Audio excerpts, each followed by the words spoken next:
call this meeting to order at 5 o'clock. Adjustments to our agenda. Yes, I just want to mention that John Mudgett will be live tonight, not via telephone. Good. There we go. I'll change anything other than what a pleasure it is to see you, John. Thanks for coming. It's nice to be live. Yes, definitely. Yes. We would hate to have to do this. I like that every day. All right, so let's see, approval of minutes from the January 8th meeting. I have to abstain from it. I guess I'd make a motion still. You're abstaining, oh, because Yeah, you 'cause I left wasn't- early. I left in That's the right. middle. I So, make a motion to approve the minutes. and I'll second that motion. So it's been moved and seconded to approve the minutes of January 8th. If there's no further discussion, all in favor? Aye. Aye. All right, public comment on items not on the agenda. Mr. Fairman. Yes, Mr. Chairman. I'm presenting an open letter which is dated January 15th because Meg Mott and I were ready last week. I'm glad to see that everyone is feeling better. Putney Town Meeting moderator Meg Mott and her new parliamentarian, me, have prepared for Putney Town Meeting voters the attached summary of governing Vermont statutes and Robert's Rules of Order, newly revised. Replacing pages 92 and 93 of the 2018 Putney Town Report for publication on similarly facing pages within the 2019 Putney Town Report, these tools for direct democracy inform and empower experienced and new voters before and during 2020 Putney Town Meeting. We note that, as you are still creating mandatory content for legal review and approval, the 2019 Putney Town Report is not yet ready to go to press. Quoting Chief Justice John G. Roberts, Jr., "Each generation has an obligation to pass on to the next, not only a fully functioning government responsive to the needs of the people, but the tools to understand and improve it.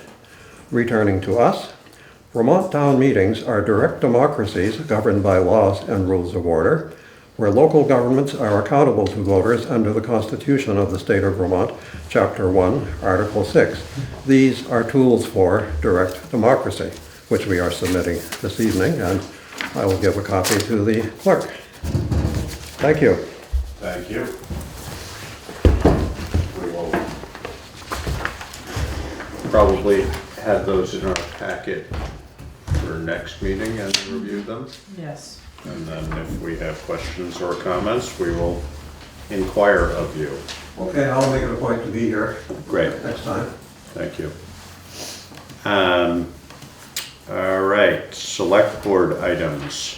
So, John, you are first on the list. We are. Very good.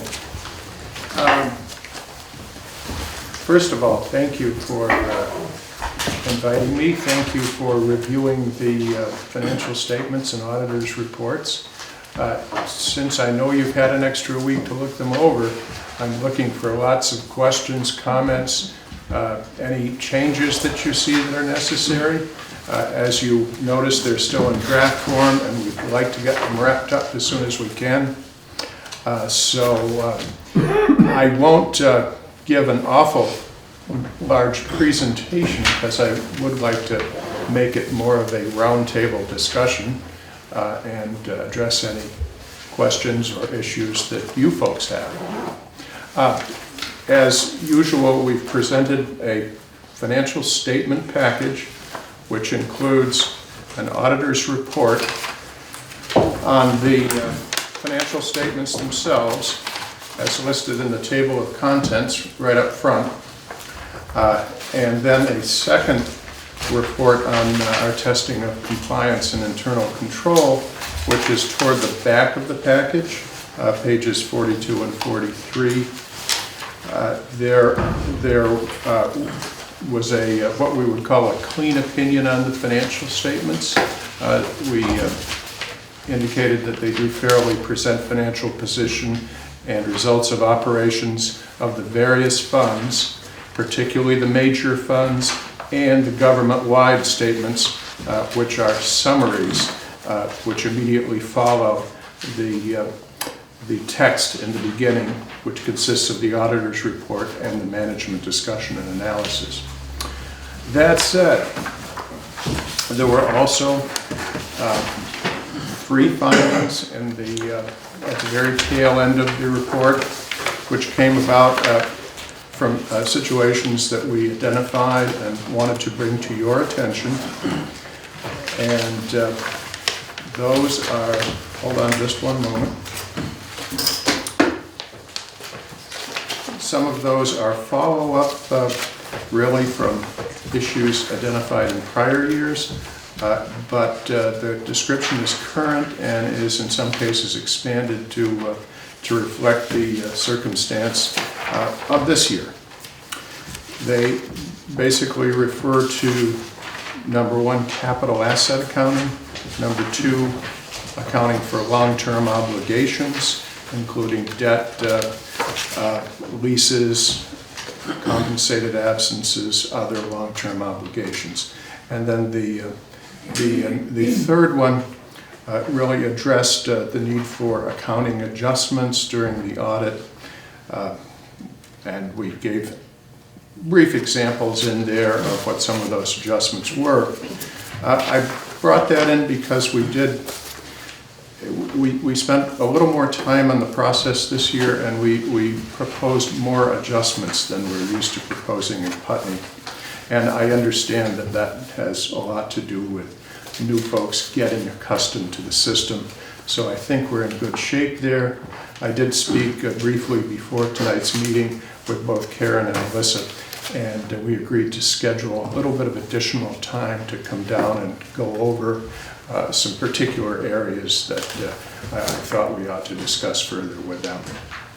Anyway, the financial statement package is the large one. There is also a 3-page really letter to the board, which is designed to cover items that we are required to discuss with, as the accounting people call it, those charged with governance. And so that merely summarizes activities in the audit and refers to different circumstances, nothing in any great detail, but it does highlight things that where if you wanted more detail, we could certainly go over any of that either tonight or in the future.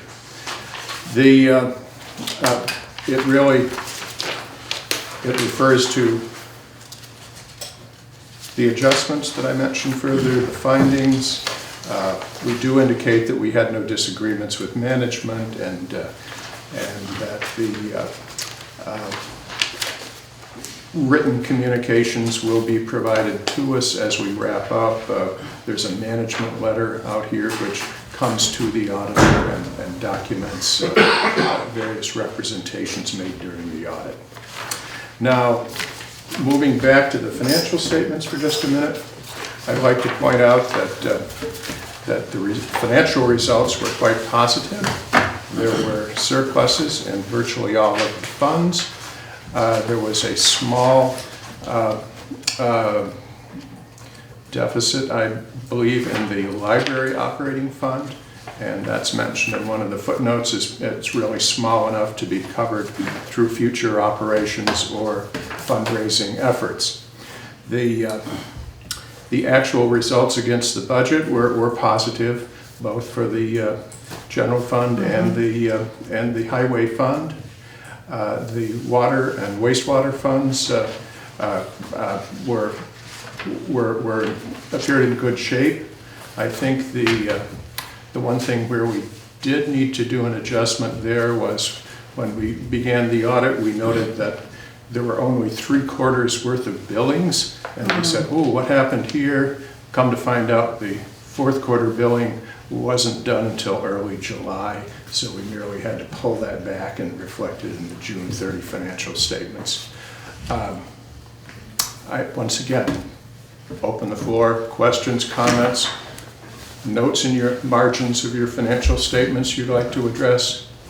What would you like to talk about? Did you, I mean, I think I have the sense from, well, from your statement as well as your findings that sort of training and level of understanding were not quite where you would like to see them. Is there anything about that that feels surprising to you, given the term of either of these folks? I mean, I don't want a personal critique. I'm just wondering, Right. you know, are we looking at a sort of what's the nature of that problem? It's a relatively new circumstance both for Karen and for Alyssa. Right. So I'm not surprised. I would like to see this looking better another year, of course. 30 adjusting entries is quite a few, and we spread that over a substantial period of time, right up till the very end when we were drafting financial statements and learned of a couple of things that we still had to correct. That's never the most efficient way to either do your accounting or for us to do our auditing. So from that perspective, yeah, we would like to see it improve. But that's not to be critical. I think both of these folks understand at this point what the situations were, and I think they're both intending to make good strides toward improving in the current year. And the management responses to you were satisfactory as far as that's concerned? Very much so, yeah. Okay. Yep. I guess I would ask the same of you, Karen, and or Alyssa, if you feel like you want to comment, but primarily Karen. Are you comfortable that John's observations were appropriate and that they sort of made sense given your level of understanding? Yes. And are correctable? And I think with another year under my belt, I've noticed a lot just in the budget process and the audit. I think we need to start the audit maybe a little bit sooner. We tend to start late. I agree with that. I guess my only qualification, Karen, would be I guess what I feel is that we probably need to do some pre-audit work to make sure that we're really ready to go. Yeah. Part of it was me not being, I admit, I took a vacation in September, and probably it would have worked out more smoothly if I'd been here instead of Wyoming, but.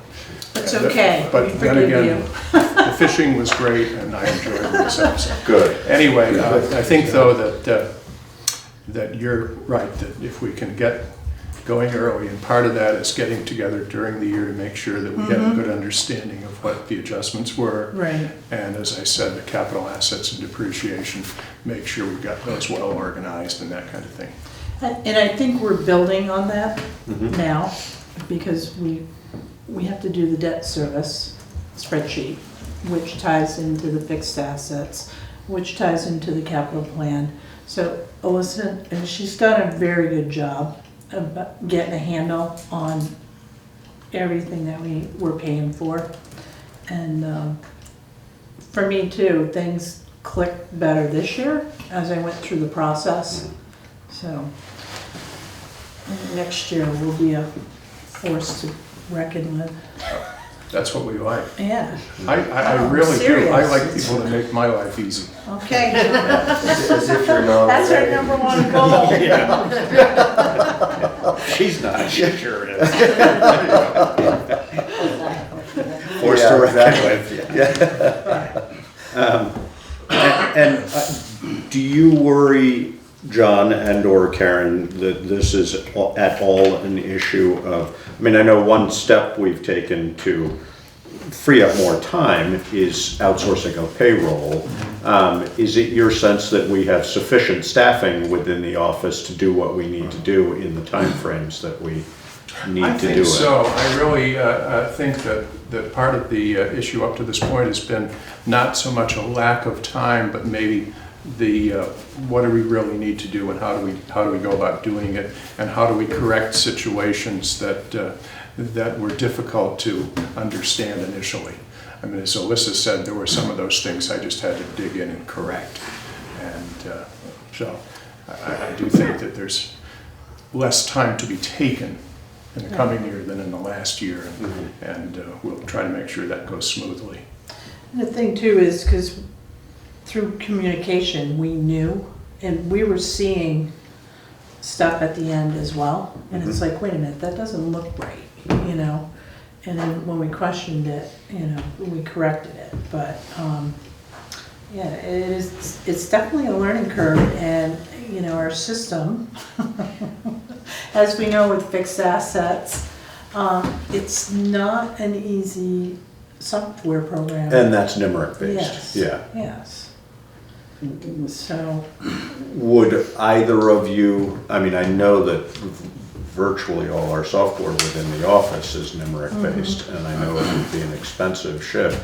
Would there be any reason to consider different software for any of these applications, or would that just I think complicate it? My recommendation would be not at this time. Right. Let's get this nailed down, Yeah, and yeah. then if you feel that there's something out there that you'd rather work with, then by all means, shop around.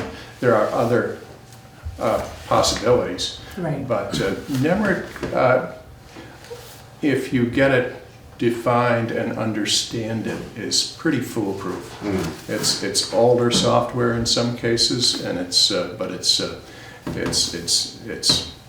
hard to Tested. Yeah, it's tested and true. Yeah. I always know that I understand when I look at it that it's not going to let you, you know, go back in and manipulate stuff without documenting exactly what you do, which auditors always love. Yeah. And so I stick with it for now and get it running smoothly, and then in a couple of years, if you still, as you know it better, think that you'd like to look at some others, well, hey, there are some others out there that others are using, so. right. But not a single one, John, that you really have sort of seen and said, wow, this gets me out? No, not really. In fact, our auditors see quite a few different systems, and some of them are pretty sophisticated, and some of them are almost too sophisticated for what you're trying to do. Yeah. But you know, there are several out there, and anyone I know, I sooner or later hear somebody, either a chief financial officer or an accountant in the organization or management, is saying, oh, this is terrible. We ought to look at something else. It's like nobody is completely happy with what they have. But that's just one module, and I know they all tie into one another, so it's basically a package deal. And we know that there's critical times of the year when certain things need to be done. So, especially with fixed assets, at the end of the year, you depreciate. You know, if you don't do that, that throws everything off too. So, and prior to Alyssa being here, we just started using the fixed assets module. Because Laura never used it. So, Why is that, do you know? I have no idea. Fits that, I mean, obviously, we were doing depreciation. Well, Chip was previously. using it. Well, yeah, because he was training Leah on it. Yeah. So, yeah. So he had it working fairly well, although there was, as I say, some classification stuff that needs to be worked on. Right. And then you had done some research into what assets might need to be added or retired, and there's probably a need to do that every year or on a regular basis. But there's a lot of steps to it.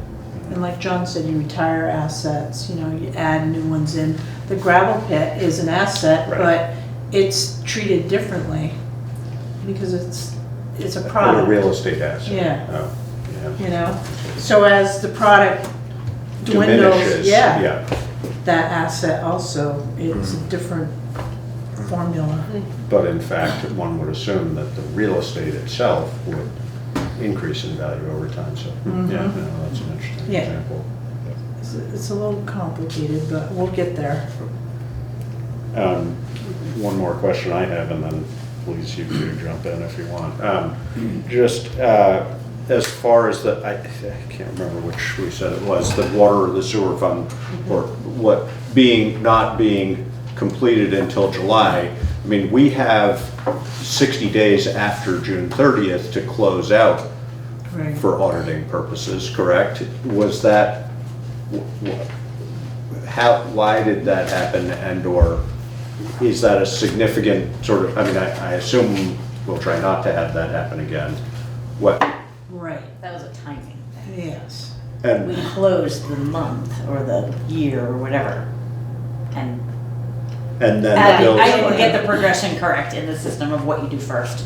So it didn't Okay. happen right. Right. But we were able to reconcile that adequately. Yeah. It's really a matter of good idea to do your billing for that June quarter It should have Earlier. happened. in the end Yeah. of June rather than the beginning of July. Right. And, that way you're assured of getting into the right period. Right. And I don't know if we even had the readings at that. We didn't. We did. So when we did the billing, it was in July. We closed the year out, so. So next year you'll Yes. just do it sooner. Yeah, we'll make Joe get out there sooner. Yeah. It is, of course, still possible early in July to, do that for the Right. prior period. Yes. As you mentioned, 60 days isn't a hard and fast rule for that purpose, but, it's always true that you have invoices and other things coming in July that really belong to the prior Reflect the year. previous year. And, Right. So you just kind of keep it open, or in a NEMRIC system, you're able to post back into the prior year, even if you're operating in the subsequent year. It's merely a matter of how you select that as you go in to do your posting. Right. And there's you can post into the next year for bills that are actually in the next fiscal year. We were back, posting invoices, so it would fall in the right fiscal year. So at the end of the year, there's a lot going on, Yeah. a lot. But, And it was possible, in answer to Josh's question, to reconcile back. Right. So it was, Yeah. I think it was well supported. Yeah.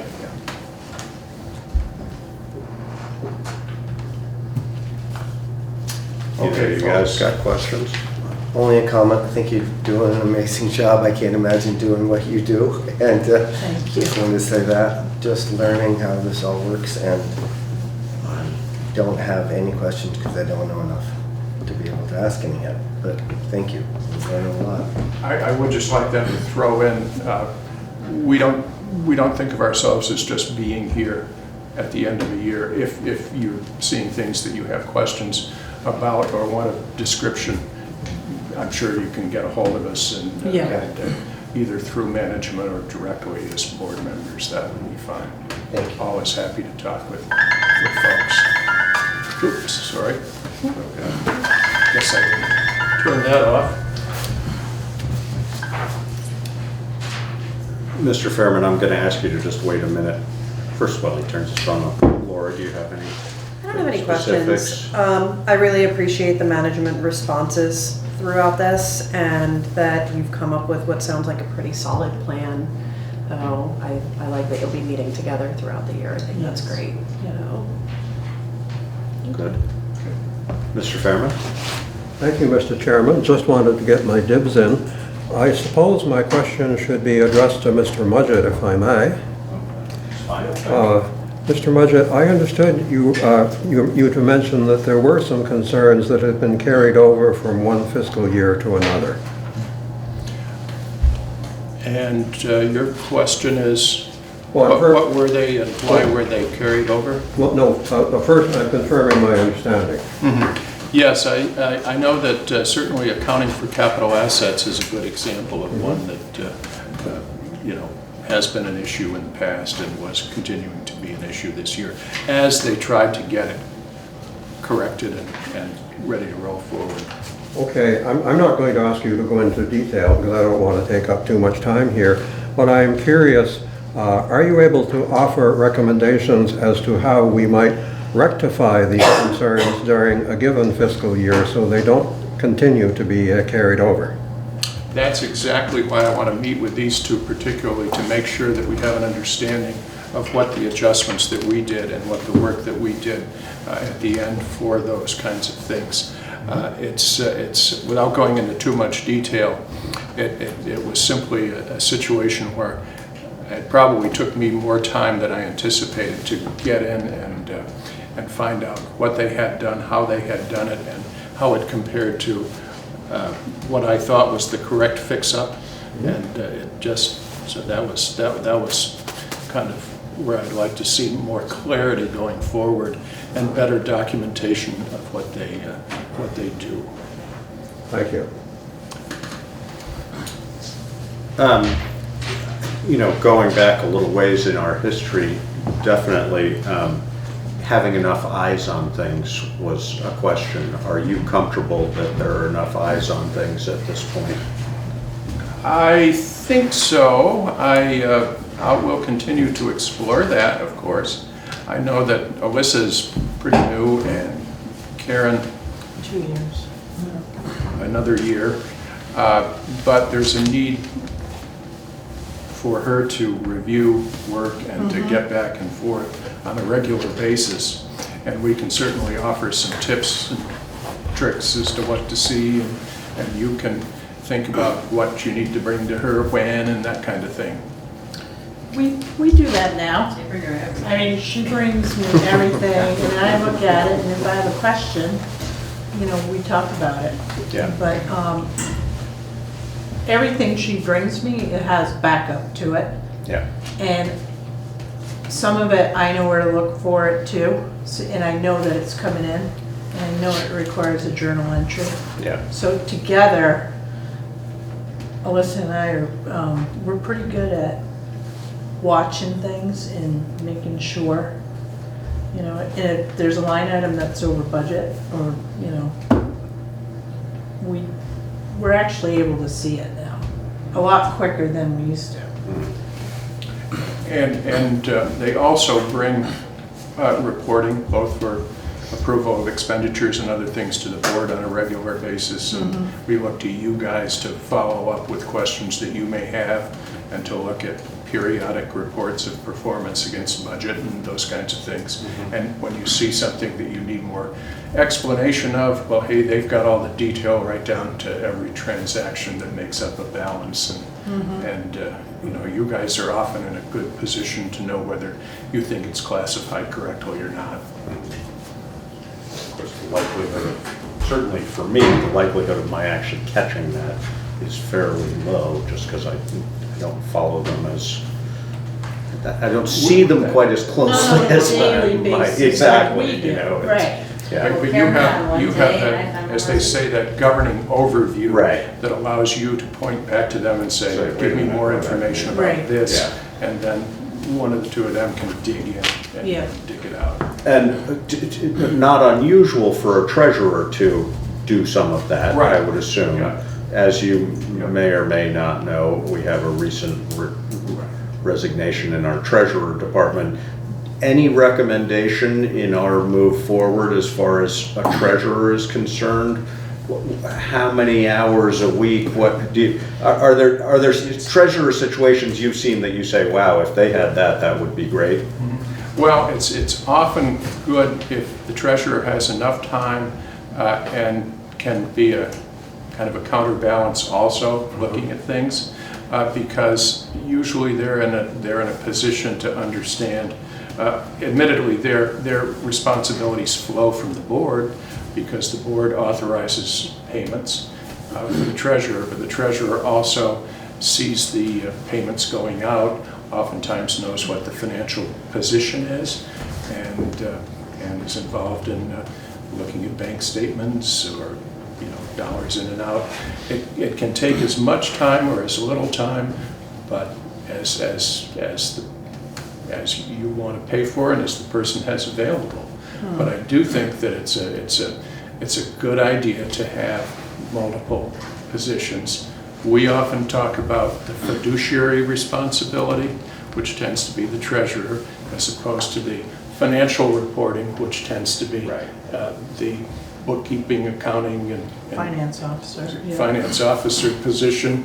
So we don't like to see those consolidated. Right. We like to see separation, and we like to see common understanding, so that by the time you guys look at something like that, other people have had a chance to evaluate it.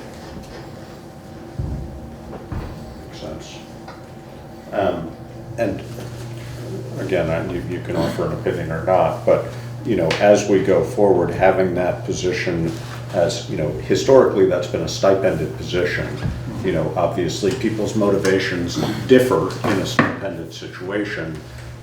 Is that a logical way to keep going, or should we be looking at doing that as sort of a per diem or per hour situation? I know I know this is a topic of discussion also, but yeah, go ahead. I put money in the treasurer's line item in the budget, Okay, for next year. 21. Yeah, like $4,900. okay. So, and my thought process was maybe like 5 hours a week. So that would be not a stipended position, it would be an hourly position. that Correct. We would $15 assume. an hour. And does 5 hours a week seem to you, John, like a? It seems minimal. I think as you go forward, you may decide that you want more. Right. I will leave that up to you as the year progresses, even within a budget. If you decide you think you need more, overspend. It's a good place to Right. spend it, yeah. Right. Yeah. But it will depend on who fills the position, how much you use them, how much these two are providing of information. It can either make that job very easy, Easier or it can or- make it yeah. more complicated. Yeah, Right. It's a little bit like auditing. right, yeah. And hopefully you have somebody with enough financial understanding to be helpful in that position. That's always Yeah. good, Yeah. or at least a whole lot of common sense. Can add some numbers if they need to. Any reason, I'm guessing the answer is no, any reason we want to open library discussion while John's still here? We can. Mr. Fairman? I would like to offer, perhaps ask a question about the treasurer position. I was unaware that it involves only perhaps 5 hours a week, which of course means it is incidental income. And I wonder, Mr. Mudgett might be able to answer this best. In such a circumstance, would that be perhaps an appropriate position for a retired bookkeeper or a CPA who'd like to make a bit of extra money on the side? It certainly could be. It really comes down to job definition, requirements, and Right. qualifications of individuals that might be interested. Yeah. The more knowledge, the better.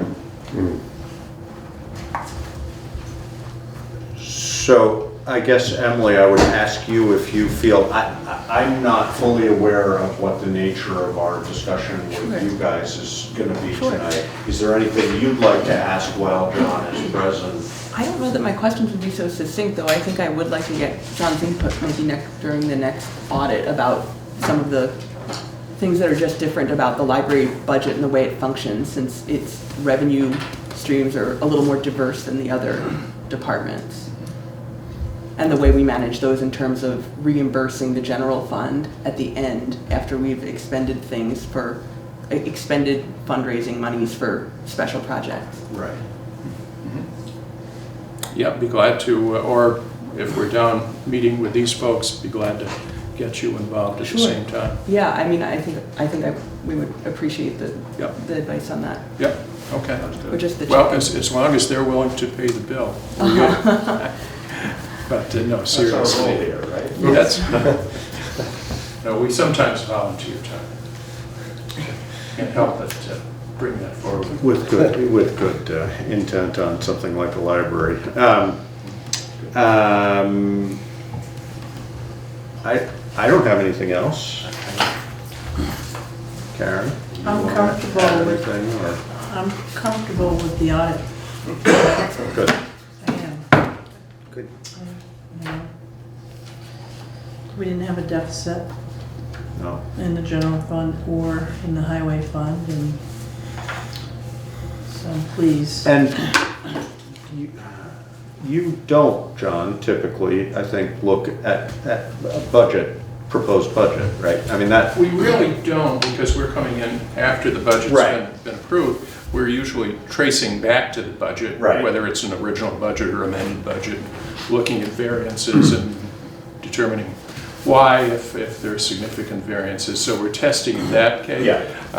The one thing I guess, if there is a significant difference year to year in the budget or in the actual, that sometimes catches auditors' Yeah. eyes, because those are some of the criteria that we might use in either selection or testing, or indicating evidence has been obtained to support the numbers in the financial statements. So we're always looking at how you do it, what you come up with, how it compares, how it's recorded, and what performance has been. good. As we wrap up, I would just say that as soon as you guys can get back to me both the management representation letter and the acceptance for approval forms that we provided to you, that's really all we're waiting for, I think. So we need to give you approval, we need to Final approve step. the, Yeah, This one right okay. here. yeah, you guys sign off on that, and also accept the proposed adjusting entries, and then the management representation letter that's set up for management signatures. I think you have all of those documents. do we want to do this right now? Or we can do it next Or we can week. do it and give it to you, either one. Yeah, I mean, don't worry, we've got plenty of work to do, so we won't be Okay. twiddling our You won't be thumbs. waiting. But you Don't hold your breath. you do get into the queue once you do that. So Yeah. I know right now we have some that are publishing their financial statements, so they're probably at the top of our list to get out the door. And others that don't publish will still probably want to get out within a week or 10 days. Right. Okay. Sounds good. Well, thank you so much for making the trip and doing all the work. Thanks for inviting me. Always nice, and I like a board that's interested and has comments and questions, so keep it up. Always Thank good you. fodder, you know? The next time you can tell us a little bit about fishing and whatever. Hey, if I had time, I'd show you pictures. I would love that. Wanna go? That would be fantastic. Thanks, John, drive Thank safe. you, John. Will do. Thanks, guys. Talk to you soon. That's your phone, not mine. Yes. I almost picked it up. Because I'm not approving this one enough anything. Yeah, sure, I mean, We could do any this. reason we shouldn't approve it? yep. And we don't need the management response letter in order to No, approve because I it. can do that. Right, exactly. Right. So, Approve it. all right, so Because I thought we should do it. yeah. would somebody like to make a motion? Sure. I move to approve the financial statements and reports from June 30th, 2019. Do we want, As presented by. as presented by Mudgett, Jennett, and Krogh-Wisner. Krogh-Wisner. PC. Second? I second that. It's been moved and seconded to approve the financial statements and reports of June 30th as presented. If there's no further discussion, all in favor? Aye. Aye.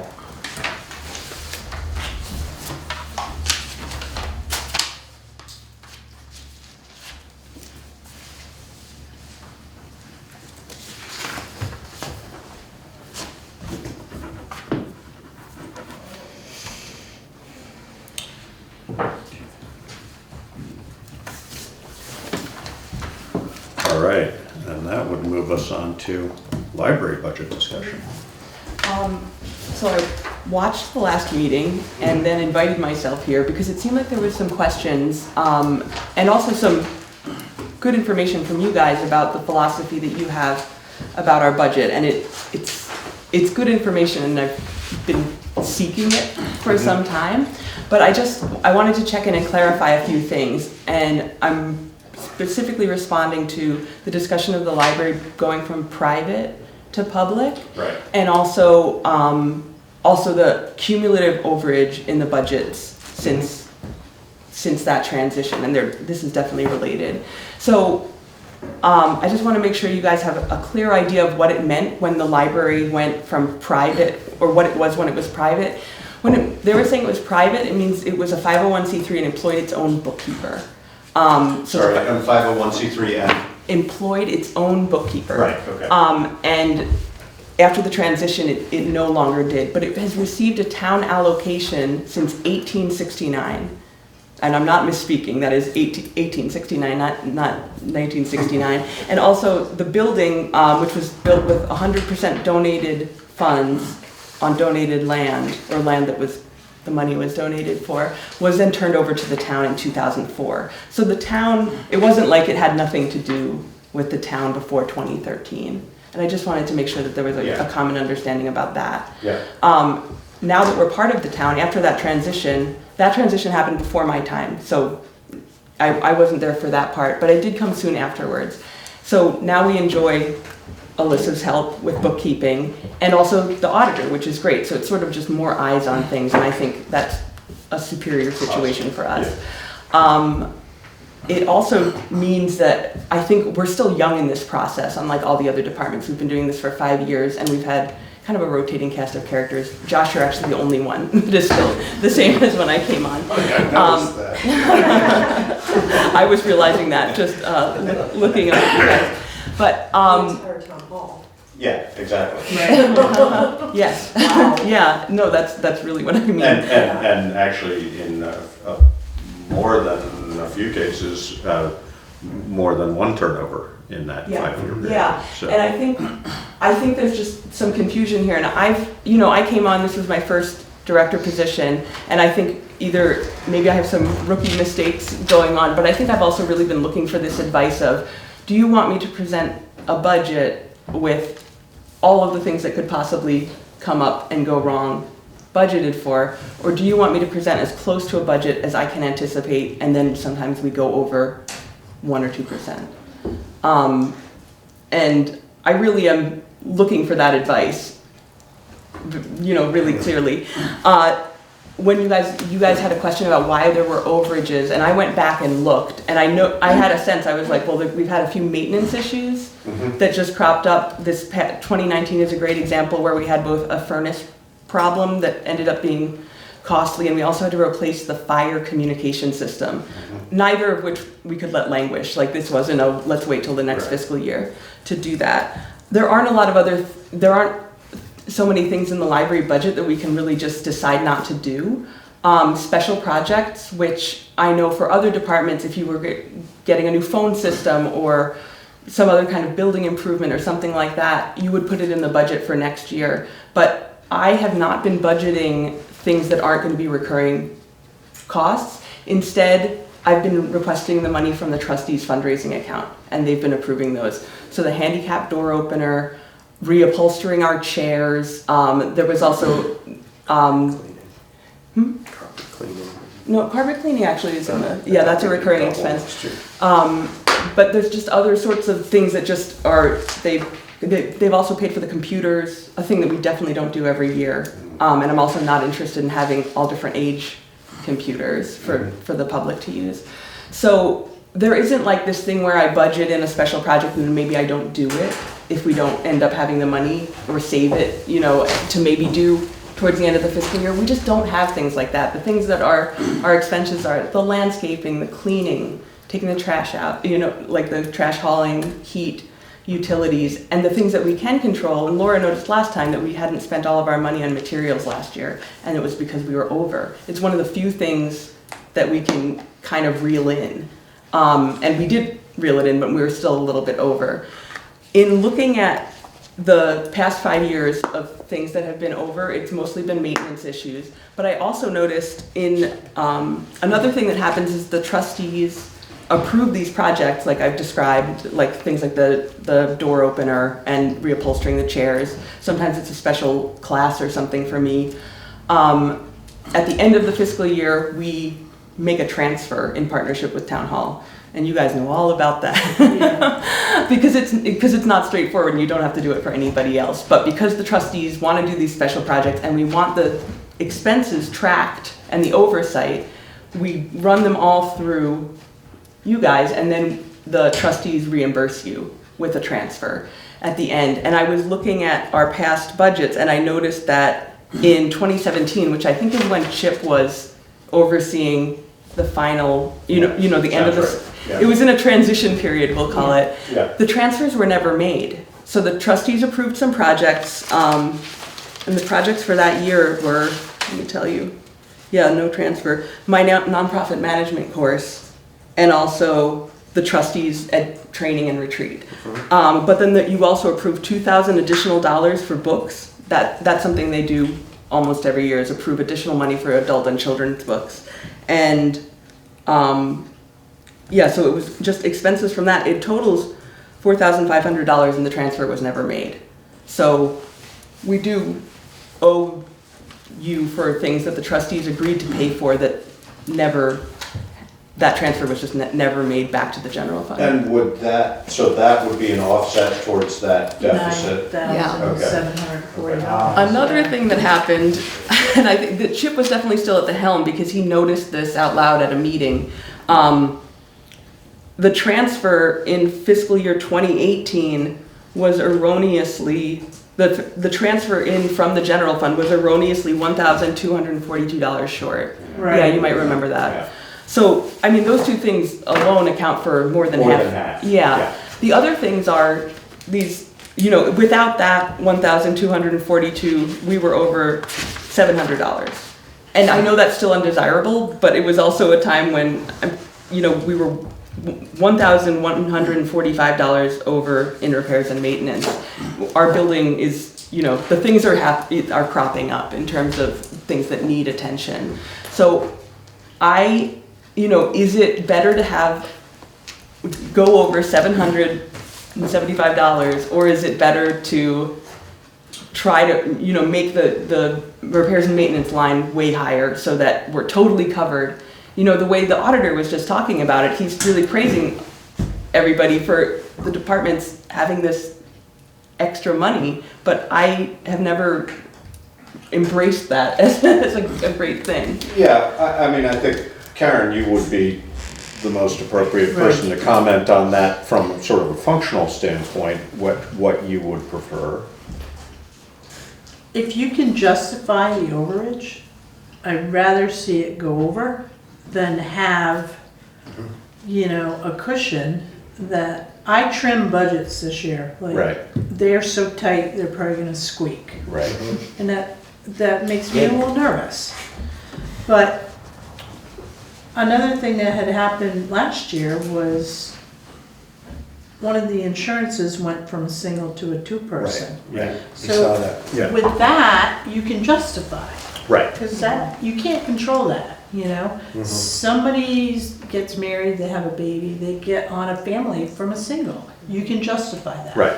That's the kind of stuff, if you can justify it, the maintenance, Right. And if people are being responsible and trying to keep within their budget, the overages, as long as they're justifiable, I'd rather see it that way I agree with than that. padding. Yeah, I mean, I think the other thing,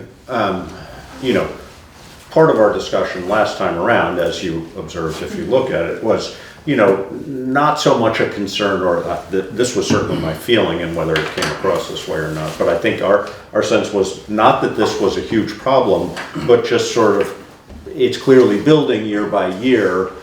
Why is that happening year by year? And with your explanation, cut that in half. It's a very small number. I mean, my feeling about $700, that's what, not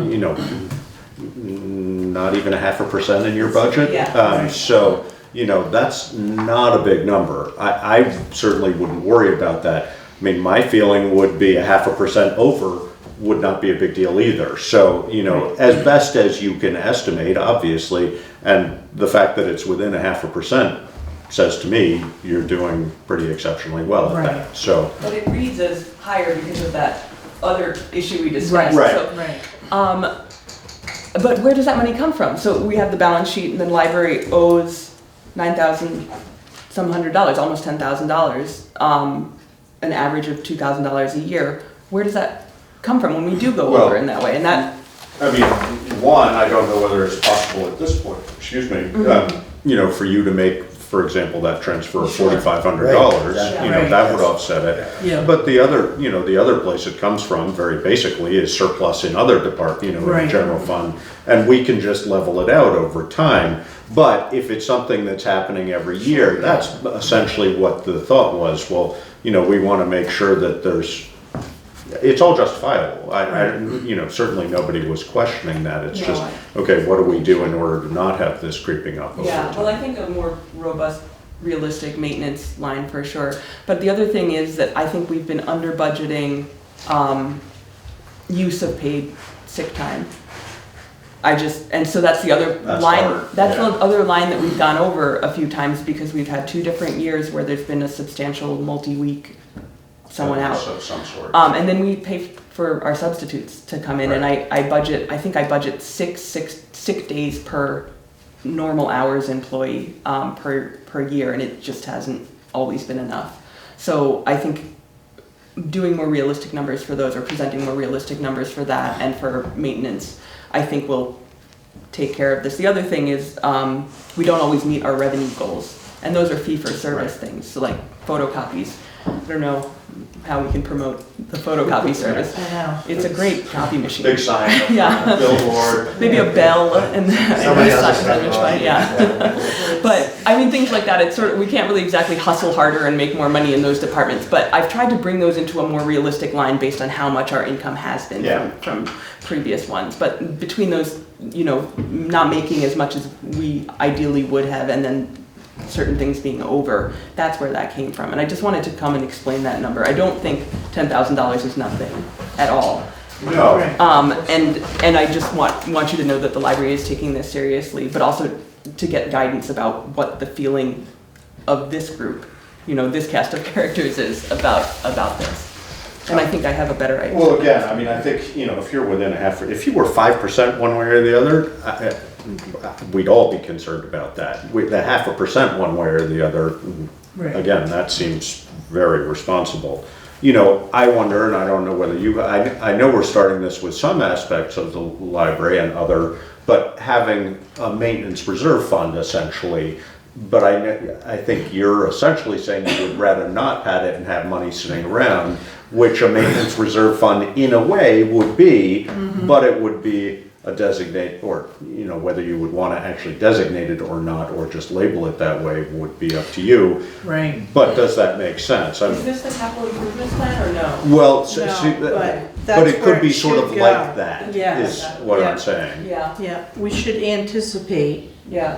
the future Everything. improvements, Yes. everything. Yeah, You know, like, we put the pool slide in the capital plan, because Uh-huh. it's a $12,000 item, whoa. you know? It's, but anything you wanna do, we should put it in that plan. Yeah. And then we can project.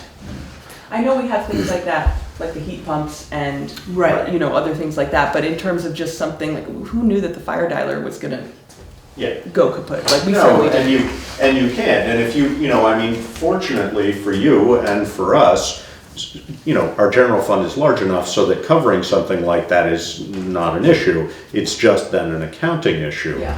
But whether Karen would rather say, you know, you guys should be putting, you know, X thousand dollars aside every year for that kind of glitch in the event that it happens, and then over time you have a little bit of cushion for that, you could. I'm not promoting that. I would leave that up to the financial director to say whether she felt that was an appropriate way to approach it, or whether you know, I mean, again, we have enough leeway within the greater budget so that making Right. up a couple $1,000 here or there is not devastating. Yeah, well, I'm not looking to continue to draw on Keep that. doing that. Right, that's the key. Yeah. I would suggest any big dollar items, Mhm. they go into the capital plan. Yeah, yeah, And no, then we can schedule. we are, and we've already been working on that. Having that, yeah, no, Yeah. you've been proactive about that, Right, and saying yeah. these are the things that we think Yeah. we're gonna wanna do. Yeah, Um, No, and that's very helpful. You know, the other thing that actually, I've certainly been thinking more, and I think we've all been thinking a little bit more, and some with a prompting from Mr. Fairman, is asking different departments, you know, what active things could you possibly do to shave your budget? And, you know, I'm aware that you guys aren't spending frivolously. None of our departments are spending frivolously. But are there things you might be able to do that you could, you know, one for me, for example, I know we have both the fossil fuel heating system and the mini split system. You know, could we put in another mini split and reduce our fossil fuel demand that would offset costs going forward? You know, we've done that in the fire department and we're still sort of seeing how that's panning out. Yeah, Karen has told me about that. Presently the mini splits, I don't even know if we can call them that, they only do cooling. So we Oh, is don't, that right? it's not a redundant system. Right. Yeah, So that would be worth exploring. Yeah. yeah, Definitely. we've looked One- into that for the. One thing I want to mention too, Emily, is like, we should be competitive with landscaping, with cleaning services, with oil. All of those, we should be going out to bid. Yeah, well, you guys take care of that for both the landscaping and the oil. Our present, I don't know who you guys use for cleaning, we can check in on that, We but. don't use it. We use ourselves. Yeah. Wow. But we should in fact have a service. I Yeah. mean, Right. We talked about that. And that might be a good time to go out for competitive bidding. Right, Is right. to say, Just to put it hey, together. you know, Yeah. we want to add, you know, we should, you know, you guys should not have to do that. Cleaning? Yeah, not that it's terrible, but it shouldn't be in your job description. It's not. So, you know, I mean, my feeling would be that's something you could say, we're looking at having a single group do Right. this space and that space, and I'd throw Right. Tom in, but he doesn't need a clean office, so he's all right. But you know, and then maybe put it out to bid for competitive. Yeah. You know, and not that we want to knock somebody out of that we like, No, but just to, you know, keeping people, it's always helpful to, yeah. People shop get around. complacent yeah. and, you know, it's mowing too. That's Right, another exactly. area where we Yeah. need to be looking at, And we can call around. yeah, Yeah, I think. Well, that's part of, I that would do library that, fits yeah. into yep, our picture, and we've done that several times. I mean, that's been an evolving right. thing over the last number of years for a variety of reasons, but, you Yeah. know, it continues to be competitive bidding, which it should be for that Right. kind of thing. Because we have cemetery, we have sidewalks, and then the library. Mhm. So we can consolidate all that into one Yeah, job. Sure. Yeah. We can check in too, I can give you where we can check in about cleaning if you want to get a quote or band together for that too. Yeah, Okay. sounds good. Yes. Just out of curiosity, Tom, who does clean your bathrooms? We do. Yeah. Yeah. Yeah.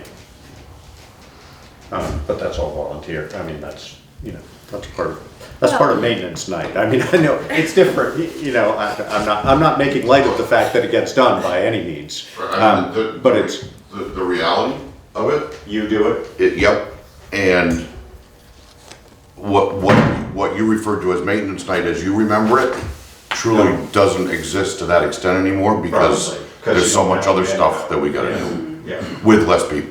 yeah. And is that a best use of your time? Not at all. Nope. So maybe So maybe we you bundle could it in. include, So even though I was being facetious, we can look at it. Well, Probably work. good on you for cleaning your own bathroom, that's all I can say. Thank you. That's one way for keeping the budget down. Well done.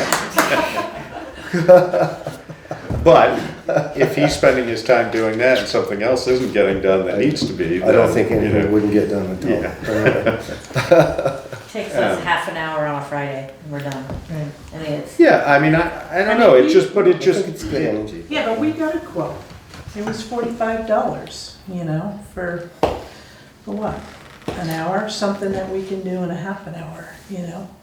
You times that by 52 and, yeah, no, I know, I just, I mean, there's different ways of looking at it, you know, I mean, I'm not disagreeing with you as far as the money is concerned, but at the same if there was time, more people if it's, here and it was, right, I mean, the library being a More good you- example. Right, right, you the know, library's yeah, different. Yes, You know, Yeah. and There's there 4 are of people us. in there yeah, all the time. Yeah. So maybe it doesn't have to be done as often, maybe the fire station and the town hall could be staggered. Maybe, yeah, A thorough cleaning every once in a while. yeah. Yeah. We'll Mr. figure it Fairman? out.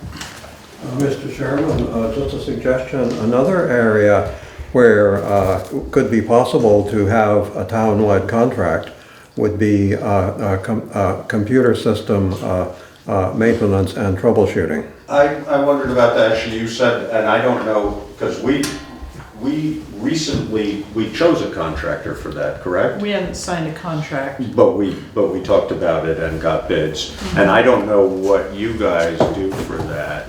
Do you? It's me, yeah, and that is actually pretty okay with me, and for the most part, I feel pretty equipped to do it. I've done public computer setup for a long time. I'd love to have a consultant take a look at our situation and advise us if there's a better or more efficient way to do it. Of course, you But- have a very qualified, I could do that. You have We'll a just very have Kevin do qualified it. board Yes. member as well, but. Yeah, But it might be worth, you Yeah. know, because we are shifting to having somebody come Yeah. in here to do it. And, you know, particularly in this day and age, the one thing, you know, you may be able to figure out most of the, but, you know, security is probably the single biggest issue, and how, you know, if somebody could tap into your system and then creep Right, into our system, right. you know, I don't know how that stuff works. The but- remote access is. yeah, I guess that could potentially be vulnerable. Right.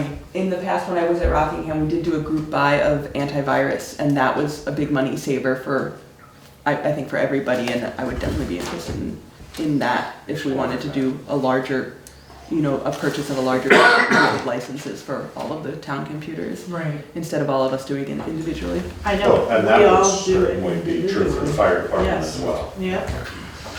Mr. Fairman?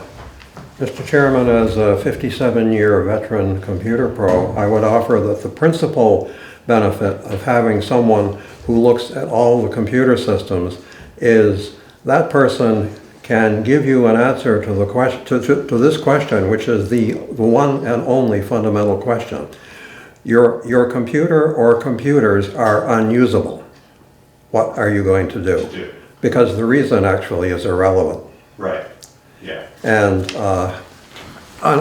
someone who is well versed in this area can say, you know, here's the plan you need to have. Right. And here's what you need to do so the plan is ready to execute Right. the moment you discover that you need to use it. Well, and again, you know, in this day and age, particularly ransom issues, you know, I mean, I Right. think that, you know, a town like us, you know, they're getting hit for ransoms, and it's expensive. Yes. Because what choice do we have? I mean, if somebody were to pirate our system and get in there and be able to hold us for ransom, what could we do? So, you know, that, I would agree with you, definitely. And then the other part of that, I would think, would be backup, and I don't know how we do that, but obviously somebody. Well, the two are connected. Yes, absolutely, of course. The reason ransomware works is because people Lack of don't backup. have the backups. Right, exactly. If they have the backups, Yeah. they say, hey, no problems, let's Yeah. wipe the disk, restore the backups, we're back in business. Yeah. Of course, then you also check your security to find out how that got in, and you're going to keep it from coming Yeah. back. Yeah. Because these people make a living doing this, Yes. so they will be trying again. Yeah, no question, yeah.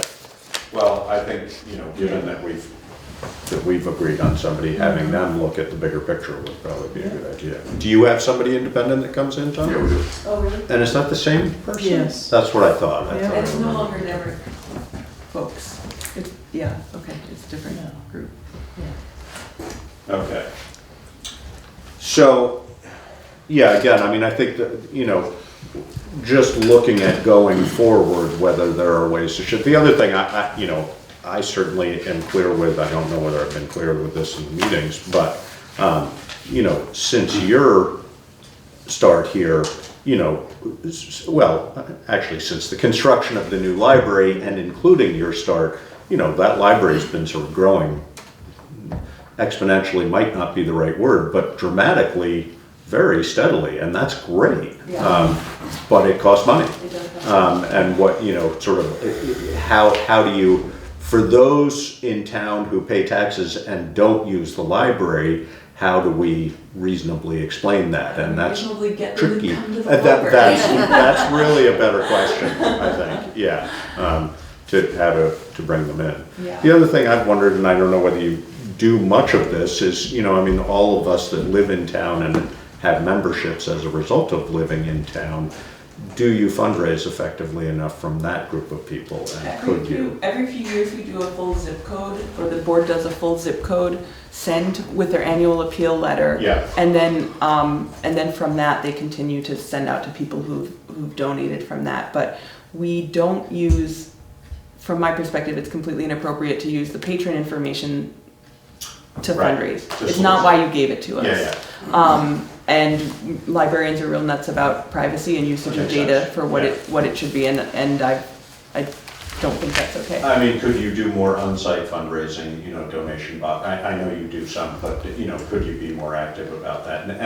And or would it be a viable way of actually, you know, I mean, if it only brought in $240 a year, maybe it's not worth it. We but- have a couple of different fundraising things besides, we have our ongoing book sale, but then we have our Right. big book sale event, which I think is more of a great social event, but it does end up paying for all of our museum and parks passes every year, which Yeah. is really great to point to as a very Yeah. tangible benefit of the book sale. We also have, the Brattleboro Music Center has been donating Rush tickets to us that we've been selling for $10 each to shows that they haven't sold out. Yeah. So to them, they're extending a benefit to, Right. and doing outreach and providing low-cost tickets. And for us, it's been a nice additional boost in fundraising. So we're definitely always looking out for creative ways to fundraise, and the board discusses that regularly. The big fundraiser is the annual appeal, where we send out a letter every year. Do you know if any other community partners would be willing to do similar things with the Rush tickets? Like, does Yellow Barn ever do that, or You know, Stage? Yellow Barn has given us tickets for free to give out to people, or they'll come and drop some off on our table and just let us know that they're there, just for tickets. It's usually just the day of, if they haven't sold out. But I might mention, I'm in touch with them because their artistic director is doing some programs at the library for us later in the springtime. I might just mention the Brattleboro Music Center's approach and see if that is something that they might like to do, because it's been wonderful for us, and they say it's great for them, and they've gotten a lot of new people, you know, from our, through the door, yeah. which is great for them. Mr. Chairman. Mr. Chairman, I fully respect the library director's concerns about using patron information to fundraise. There is, however, an alternative that the U.S. Postal Service offers called Every Door Direct Mail. And just because we're in a public meeting, I can briefly outline it. It is simply for, I believe it's something like 13 or 15 cents per item. You specify the carrier routes to which you want it to be delivered. Yeah. And of course, you also, the P.O. boxes are considered to be a carrier route in the office itself. So basically, they simply say, well, let me see, that's so many addresses at so much per, this is what you owe us. So you pay them, they give them to the carriers, and they leave them off. So now it is simply, it goes to your address, whoever you may be, and you may or may not be a library patron, but you didn't get it because you are a library patron. That makes sense. It also sounds very economical. It is very economical. Yeah. Thank you, Bob. Yeah, we do the other direct mail thing every couple of years, but I'm not sure how that compares to the Every Door direct mail. I'll have to look into it. EDDM is really quite extraordinary. Remember, you're not using a permit. In other words, if for some reason, you know, let us say I were running for office and I wanted to send my election flyer out, if I do it that way, I don't need to get a permit. It is simply, okay, you know, you tell us the routes and we'll tell you how much. They have some specifications for how it must be done, particularly thickness. Right. But they're simple, and so that's why it's so inexpensive. And of course, from the post office, from the Postal Service's perspective, it's revenue, Right. which for them nowadays is a nice thing to get. Yeah. But library patrons such as yourself should feel extra pressure to donate when you get that number. Yeah. So we won't target you the other way. Well, great, guys. I really appreciate this discussion. Thank you. Yeah. Thanks, Kevin. Yeah, thank you. Seems like I've seen a lot of you lately. Yeah, no kidding. Long weekend. Kevin, did you write down a name? You put a name on On the sign-in? sign-in? Yeah, I did. Good, thanks. If you guys wrap it up by 7, we're having a really good event at the library about Thunderbolt, the Scottish robber from the 1800s who came and built the round schoolhouse in Brookline and hid in plain sight until they caught up with him. Wow. Yes, that's a teaser. If you, if you guys finish up. And a motivator. Yeah. It's like that fundraiser. Thank you, Emily. Thank you. All right. General fund, draft 3 budget, fire truck discussion. Tom? This is just a follow-up to the first time we discussed this a couple months ago, if I remember right. And just to review where this is coming from, what we're talking about is engine 1 in its replacement. That replacement was not scheduled for this year, for this coming year. However, we as the department were getting a little ahead of the game, knowing that the truck's going to be due for replacement in a few years, and started to put a specification packet together. So when the time came, that's all together, and we can get that out, and we're not wasting a lot of time at that point. As we were putting the specs together, meeting with some vendor reps, which is a typical part of the process, we started to find and understand and realize that the cost of this truck, the cost of all fire apparatus in today's world, it doesn't matter who the vendor is, it doesn't really matter what it is. Those costs have increased substantially over the last several years.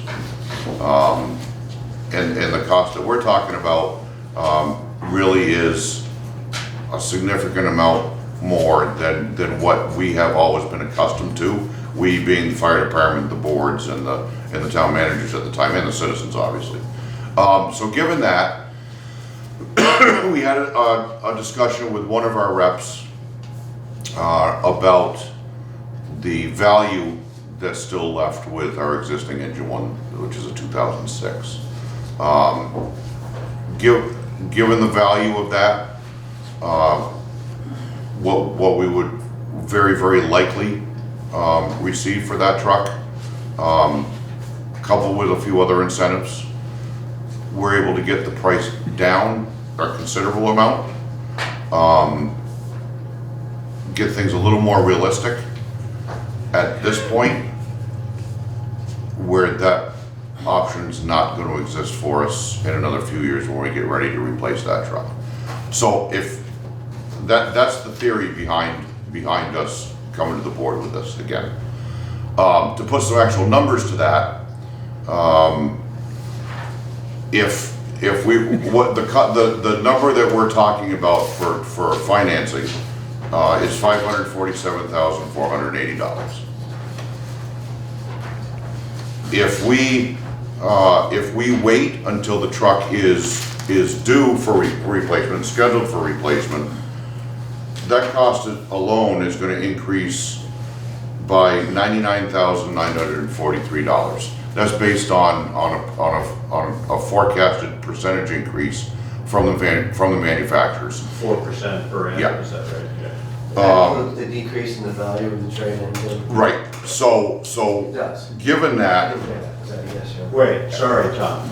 The increase of the cost at 4% per year comes to there's two different numbers, the increase in the cost of the unit. Right. And the decrease in value. So again, that initial, that cost to us would increase essentially $100,000, $99,943. The value of this truck is going to decrease by what's forecasted to be $55,000. So that gives us a total swing of $154,943 or $155,000, which is the minimum number of amount that we would above and beyond in 4 years. So again, what our purpose is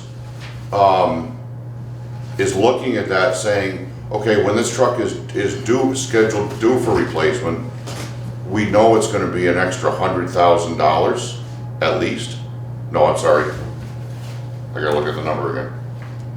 $155,000 at least. Between appreciation and. That's correct. And that's Yep. 4 years from now. Yes. Okay. So, do we do it now and save that? Now, and again, as I mentioned the last time, a big piece of this that we weren't able to capture when we purchased engine 1 back in 2005, our scope, our plan is a new truck, whether it's now or whether it's 4 years from now, will be built heavy.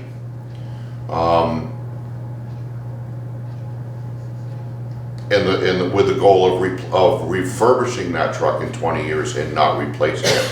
Very similar to what we did with engine 2, and that's working out fantastic for us. Can I assume that it'd be about $78,000 in 2 years, the swing, because it's 155 Yeah. before, pretty much Yeah. straight across? Okay. Yeah. It's not like at some point it becomes precipitous and our truck No. becomes worth nothing in No. 3 years? Right. Okay, right.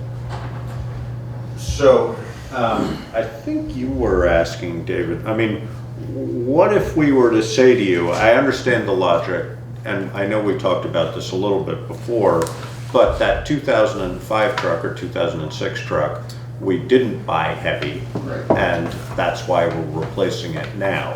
Engine 2, we purchased in 1993, 4, and refurbed in 2015. Yeah. If we were to choose to not go heavy on this truck and say, Tom, if we wanted a truck that we could get 15 to 20 or 20 years of service out of, which is what this was scheduled for, and not look at rebuilding it at that point, what kind of money are we looking at? I mean, if we said, Saving about $28,000. why so little? Yeah, that doesn't, why? Just Because all- because.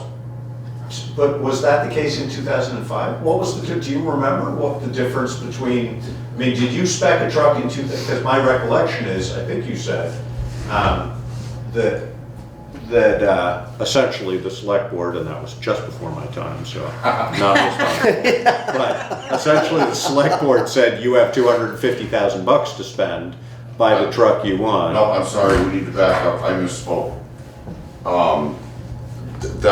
That number came into mind, that is that's the figure attached to a motor upgrade. So I'm incorrect.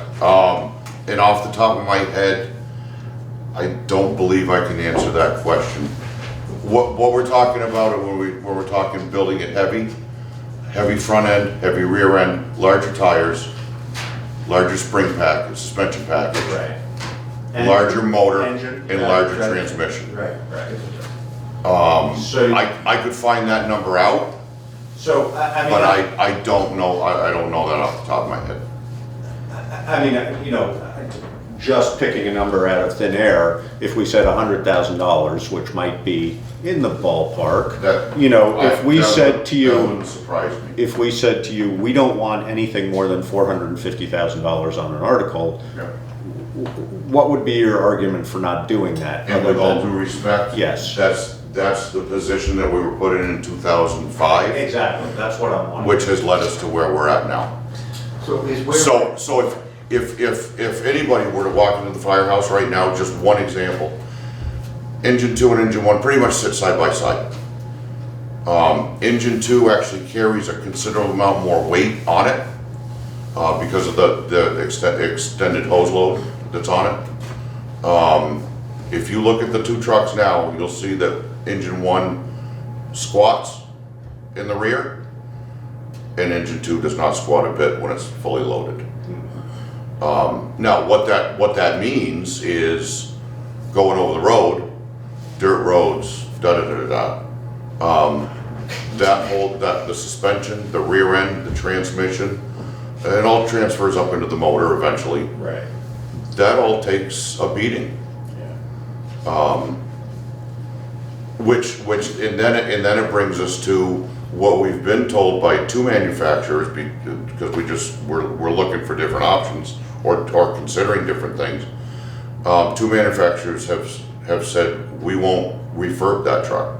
Right. Because it's not worth it. I mean, at that point, they would have to do the transmission, the rear end, the suspensions. In order to assure. Right, right.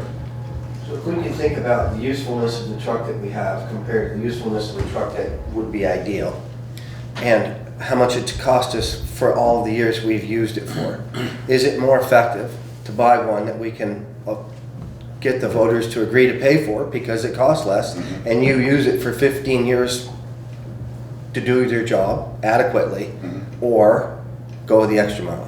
You know, how do we come up with a formula for that? Because that's the question that's in my head. Right. Because I have everybody saying, yes, we want a new fire truck, and everybody's saying, I can't pay any more taxes. I get that. So I get what do I that. do? If we spend the larger money up front, or that initial purchase price, in 20 years, if we get a truck that we're just gonna junk and not give any thought to. Or get 100,000 for Yep. a trade-in, whatever. Right. Right. When it gets to that 20-year mark, then we're buying the whole thing over again. Right. Whereas if we get to that, if we buy the truck, what we prefer and what we're suggesting, if we pay that money now, we get to 20 years and we pay a quarter of what the cost of a new truck is, because we've got everything already there that's perfect, that's good. So if we were to put numbers with that, if you took, Yeah, right? a pretty What- simple what exercise. what would that look like? If we Because that would be just great keep to numbers know. rounded. If we say $500,000 up front, in 20 years, a decent forecast would be very similar to what we did with engine 2, 130 To rehab, to refurb it, right.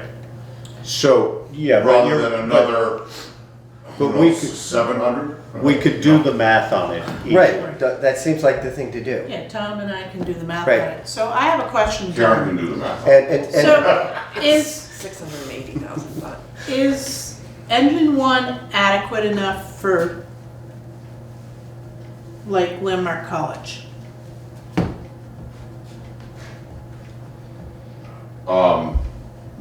Okay, I understand what you're asking. Right. Designated usage, is that what you're thinking? No, I'm thinking if we have something major happen in Putney, Is our or truck gonna how cause a about, problem how for about us? the paper Right. mill?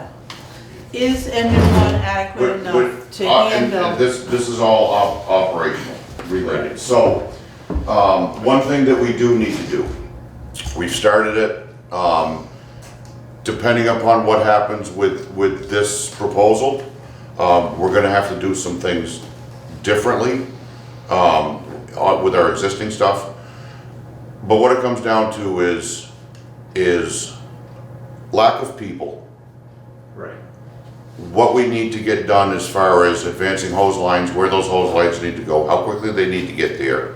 So the way our trucks are set up right now, and Josh, you'll remember, for decades, every fire truck made had a couple hand lines on it. Yeah. They were typically 150 feet. Yeah. In today's world, we have a couple of 200-foot lines. We have one 300-foot line, which we use frequently. We need it a great deal of the time, for specific locations, but we don't have any backup for it. So, I shouldn't say that. We have two backup mechanisms. One is that our next truck gets there. If that doesn't happen, then it's a convoluted process to pull a totally different line, extend it, so on and so forth. So things like that, number one. So when Karen referenced the college or the paper mill, just that one circumstance alone, those 300-foot lines are a definite, absolute need if we're going to amount to anything at several buildings at the college, at the paper mill. different buildings at the Putney School, Wyndham Windsor's projects, 2 projects that are here in town. Many private homes for that matter, because of how they're situated and, exactly, exactly. So that's just one piece, and that seems like a pretty minute piece until we're actually working. Above and beyond that, the amount of equipment that all of us are carrying today, I mean, these trucks, they're rolling toolboxes. Yeah. I mean, things are advancing and we're carrying so much stuff to keep up with those advancements. Right. You know, it is what it is. Now, am I saying that the truck we have now is absolutely incapable of functioning for us? No, Right. That's not what I'm saying. Right. But along the lines, or along this process, or within this process, there will be some upgrades made. But at the end of that day, any truck that we get is not a Cadillac. Right. There would be no money spent in an improper manner. That would be ridiculous.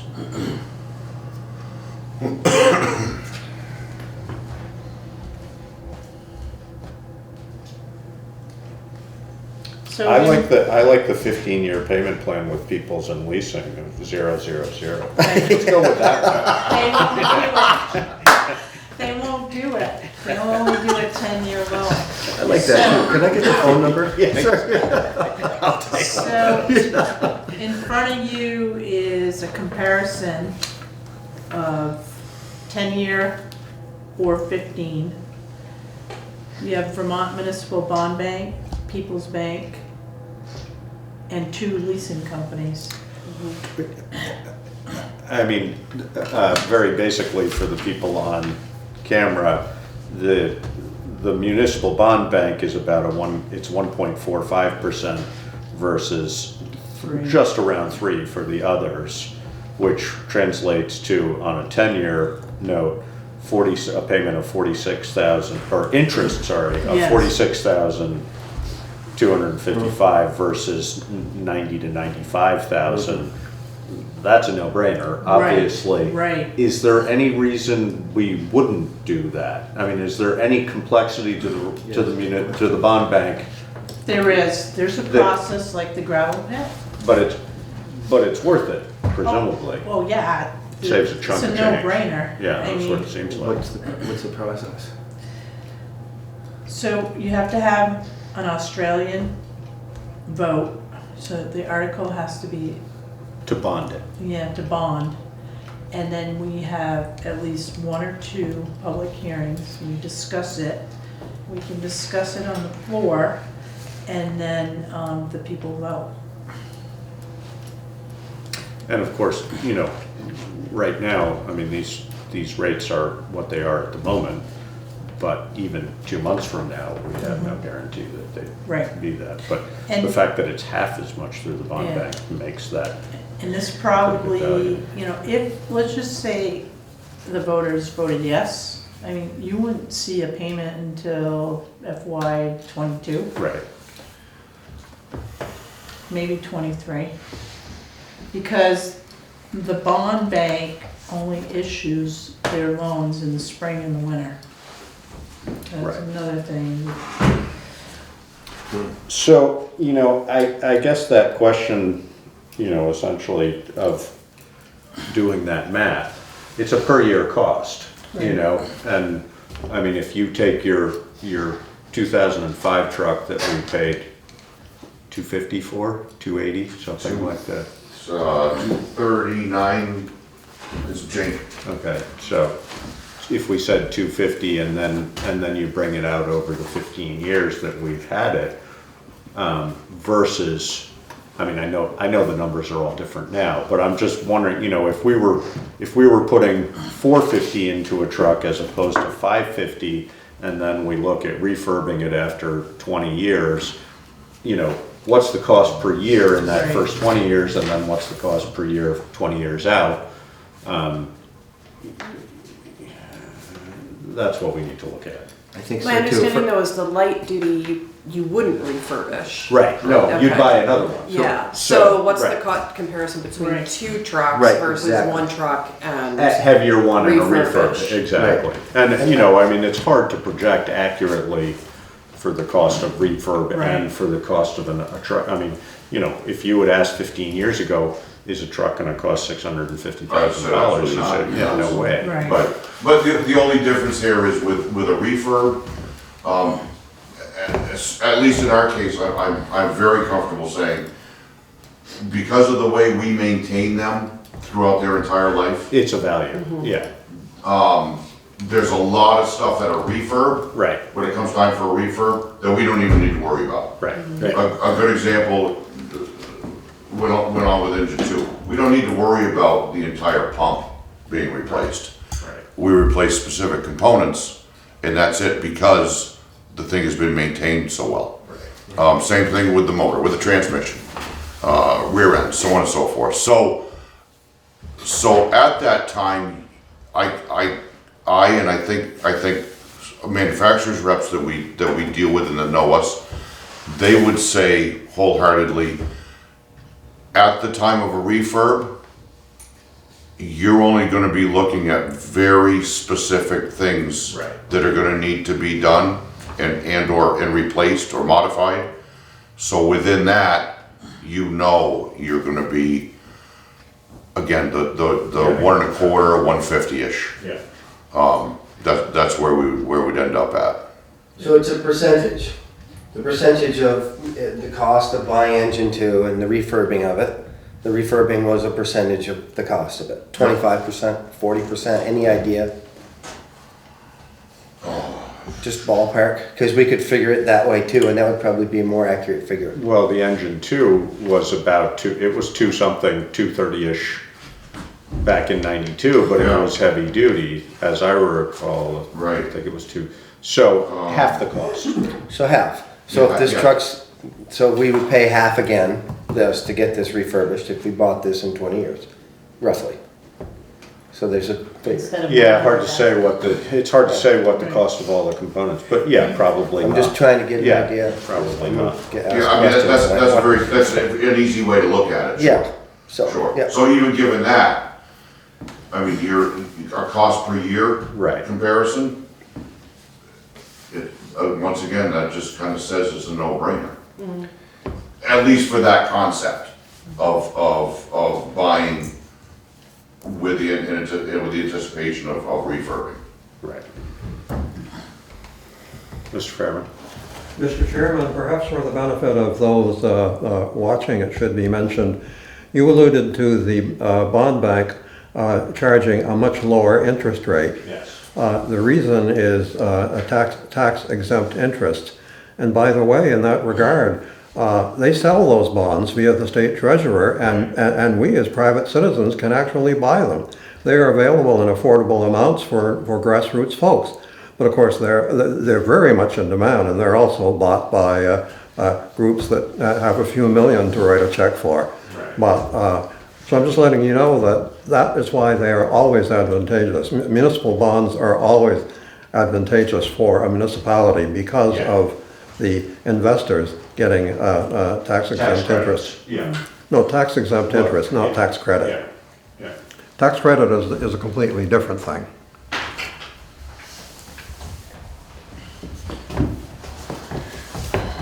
All right. Well, beaten that horse pretty well, haven't we? Oh, I'm sure we're not done with it yet. Time to put the feedback on it, right? Just one other thing, if I may. Over the last several months, obviously we've been exposing ourselves to a lot of different things. A lot of high dollar things have been going on. And one thing that and certainly after looking at these numbers and the financing numbers, might it be time to seriously consider, instead of borrowing, which historically we've always done, instead of borrowing, transitioning to putting money aside. We've been talking about that. I mean, you know, when you look at that percentage rate from the bond bank, the answer to me would probably be no. But again, that's with, you know, regular bank money at 3%, which we know is not a long-term Right. reality. Right. So, you know, different people have different Oh, I feelings know, about I that. know. And I mean, I don't know whether, you know, it comes up almost every year at town meeting, as you know. You know, Yeah. why are we borrowing? Even borrowing short, people question, which is, you know, totally, it's a Right. legitimate question. But even for the, you know, well, like our smaller vehicles and the smaller vehicle over the Right. highway, you know, we're talking Yeah. $32,000, $50,000, $60,000. Yeah. Is that something we really Well, want to borrow for? we've been doing less of that on the smaller vehicles, but, you know, it's a question, you know, it's probably really more of a town meeting question than anything else of really saying, I mean, if we wanted to have our capital plan and fully fund it over, you know, whatever, say in 5 years we were fully funded, we're gonna have to put a chunk of money away, so, Right, you and know. I don't think that necessarily was what I was. Right, no, but, you know, maybe in 10 years you're fully Right. funding it or Yeah. something like that. Yeah. What's the cost? You know, it's definitely a valid discussion. I've had that discussion too with Brian. Uh-huh. It's timing. It will be about timing and, Because of interest rates. well, not only interest rates, but when payments, you know, vehicles get paid off. Right, get that space. There's that space right there, and Brian's like lined up here where we could start thinking about doing an equipment reserve as a line item budget and start Yeah, I mean, if you look at purchasing- those payments, yeah, Yeah. in 2024. Right. But if you look and see what he's paying for interest, right? Just Brian's department, you know, interest is $12,000, $12,066.66. So, you know, Right. it seems like a small number, you know, in Tom's department, he's paying interest of $13,838, but if you look at the bottom line, it's Yeah, $117,000. exactly. Yeah. You know, so we should consider Yeah, an equipment fund. Yeah. But it is gonna be about timing. You're tough preaching to the choir. If you don't have the cash, you can't afford it. It's the school I was raised in, but Right. there's so many needs here that have to get met right now that we're not Right. gonna do. I Right. don't have to start big either. No, well, no, and, yeah, when you break it down to different departments and it's not those, you know, in all reality, when you look at the interest, considering how much equipment we're talking about, that's not a huge number. Of course, that reflects the fact that we've had low interest rates for Right. more than 10 years now, which is almost unheard of. So, you know, the likelihood of that going forward for any significant period of time is pretty low, but people have been saying that for 4 or 5 years now, so really hard to judge.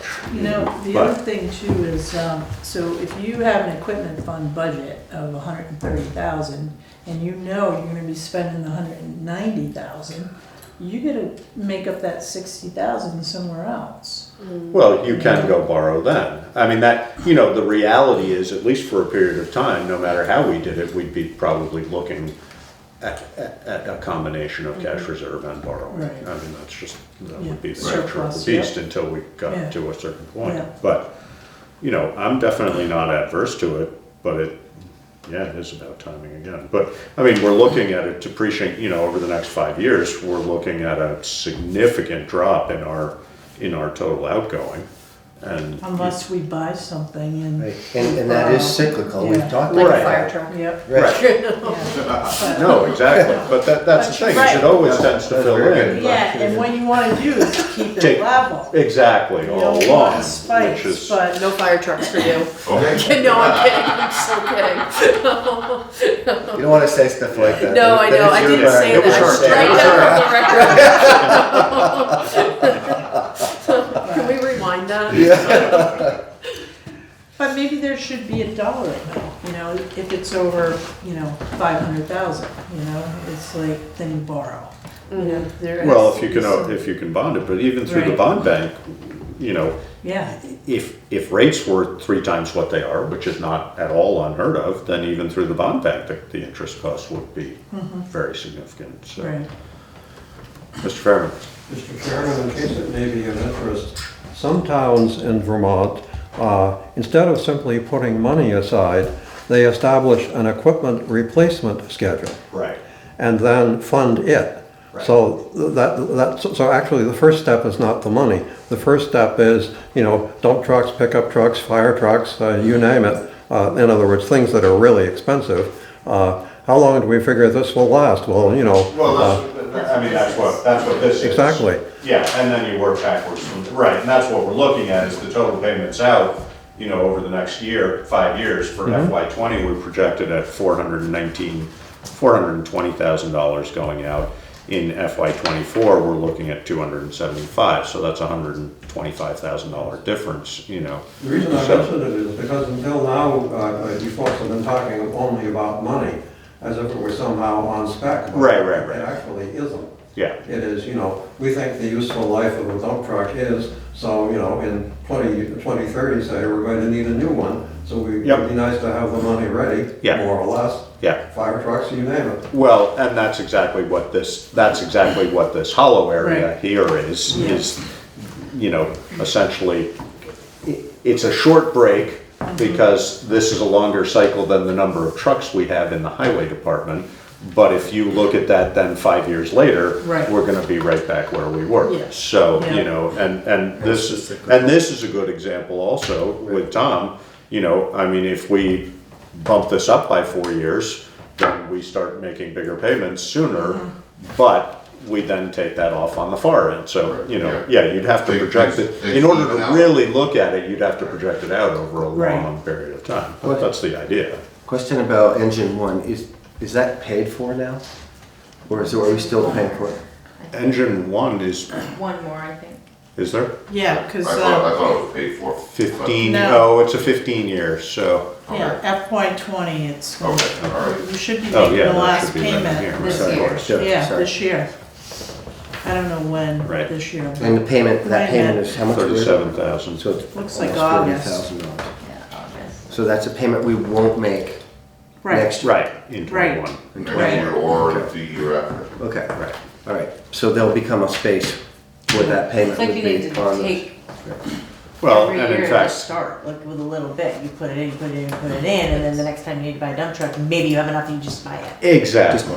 Well, and with, you know, part of that we've been doing is then we pay for the first payment on something, or, you Right. know. right. And I asked Brian too, I said, is there any way that if you knew a truck was coming up and it needed to be traded in, could you keep it another year or two? And he said, there's a possibility, but when you run in. when It's a you- risk. It is a risk Yeah. because of the new technology and the emissions and, you know, if the emissions went in one of those dump trucks, it's like $30,000.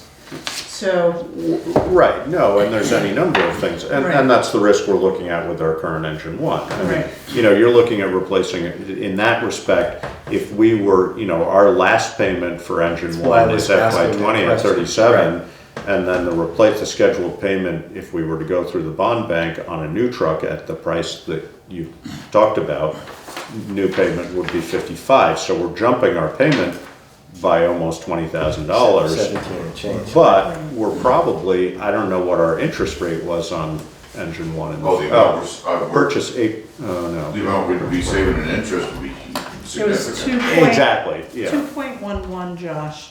Is it in there? Yep. 2 point, oh, I see, yeah.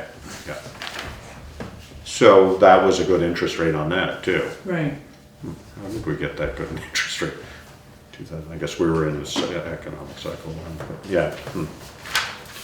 All right, now we've beaten it even a little bit more. I was just trying to think, if we went a year or 2 years without getting the engine and didn't have the $37,000 payment, would that offset the increasing cost and loss in value in the trade-in. No, And it wouldn't. No. So, right. that's. Just another thing to that's think about. exactly it. Right, just trying to, you talk about, is it a no-brainer? I know guys that buy a new truck every 3 years because it's the cheapest thing they can do.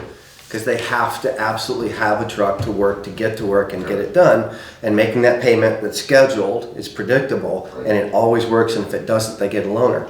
It's simple, and it's cheaper to them than Right. trying to do what I would do, which is I drive a 94 Toyota pickup with 300,000 miles on it. But, I have the ability to keep it running for half the cost anybody else would. So where is it really cheaper? If I'm trying to represent the people and spending their money, giving you the best thing that you can get with their money and have a clear conscience. So that's why I'm asking all these questions. And I think, Okay. honestly, what we're doing is somewhere between those two. Right. Tom could say we need a new fire engine every 10 years. I'm sure there are departments that do that. They just upsell their old and upgrade, so that they have, if you were running trucks in, well, I don't know, LA or somewhere where, absolute use. downtime was gonna Yeah, kill you, then Brattleboro. you'd just be turning them over. Right. But- Is there any access to trucks like that? Are there departments out there, that are towns that are wealthy, that trade in trucks in 7.5 years, and they're practically as good as new, and they're heavy, and we could buy one and refurb it, and the cost of buying it and refurbing it would be less than specking out a brand new truck, and you'd get the truck you want? I can't answer that. It's just a with thought, all- with all honesty, Yep, my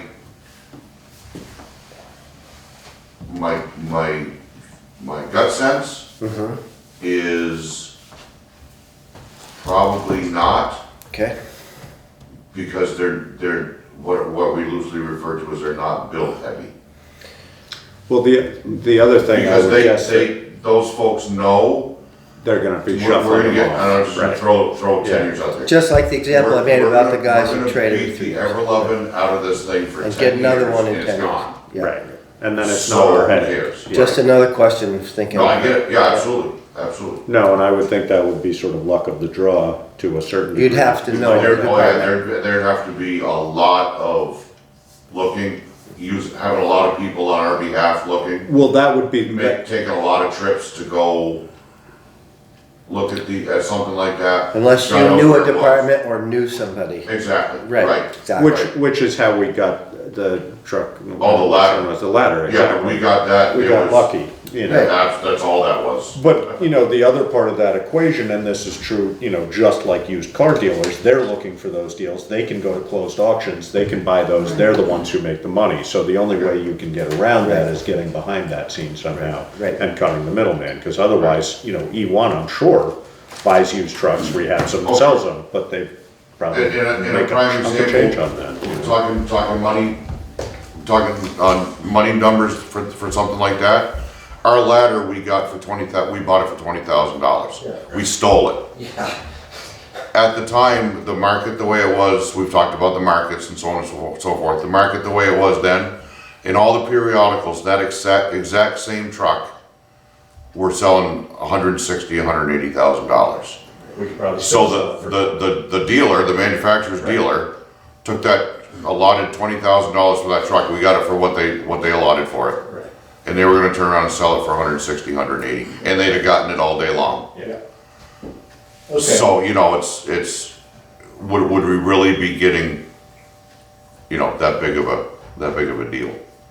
It's hard to know. I've walked into deals in my life like the ladder truck. Oh, I know. And I've Absolutely. spent money in ones I thought were good and lost my shirt. Absolutely. And the problem is, we can't, Right. for you to do that in your own private life is one thing, for us to do that, Right. it's a huge risk, Right. But, But All right. I felt a question that had to be asked. You never know. Gotta explore all that stuff. So, thanks, Tom. thank you. Have a good night. You too. Too. All right, we're almost halfway through. Moving along. Need a cup of coffee, listen. All right, Highway Department draft. so the general Should be fund simpler. draft, Josh, I'm comfortable with, Yeah, barring the fire truck. It should not change. Okay? I gave you guys some budget notes too, that correspond with the general fund and the highway fund.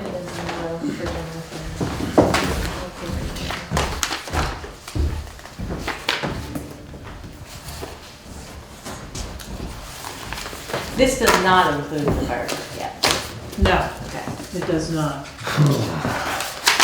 Getting there. Thank you so much. Here's the budget notes. Wait a minute, there's a lot more increases than decreases. Yeah, look at the decreases. Not this long, and not this long. Thank you, dear. Thank you very much.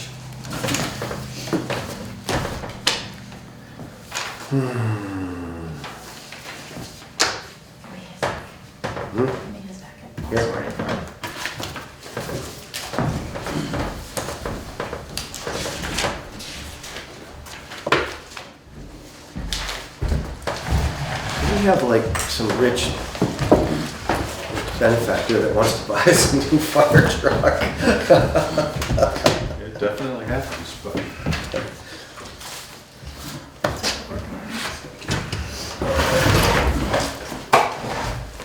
So the highway fund, we discussed the surplus in the last meeting. Oh, we skipped over the general fund? Sorry. Yeah, the general fund is fine. So it's the one that's highlighted in blue. Yep, got it. So the highway fund, Josh, what I ended up doing is I took $25,000 from the surplus in the highway, Right. and I put it in the highway budget to reduce the overall Tax burden. tax that needed to be Yeah. raised, okay? So the highway budget still is $20,000 more than last year. So like 2.5% increase. But if you look at your budget notes, the majority of the increase is from the gravel pit. There's like an increase of $108,100. That's like blasting, it's operating costs, the crushing at $18,000. The bond payment and the interest payment alone is like $65,600. Sorry, say that again? The bond payment Yeah. and the interest payment is Oh, I see. Yeah, yeah. $65,600. We have to pay half of the property taxes on the pit, which is, I estimated at $6,500. And that might be high, but it's safe. We did decrease some things in the budget, like eliminating the full-time position and eliminating the benefits package. I don't think we can shave any more out of this budget. Did I hear you say the gravel pit increased it by 108, but it's only up 20? And 25 of that was because of changing it to a part-time position. Where'd the other 55 come? All these first So- 5 things listed. here. Right, so 32,904 is your full-time Thank you. position. The benefits package alone. Got it. And then 15,600 was changing, taking the full-time position, making it into a part-time position. Direct capital expenses, we reduced that by 15,000. We decreased the materials line item by 25 because we're no longer buying gravel. So, so you have increases and you have decreases, David, I see it. So- Yeah, thank you. but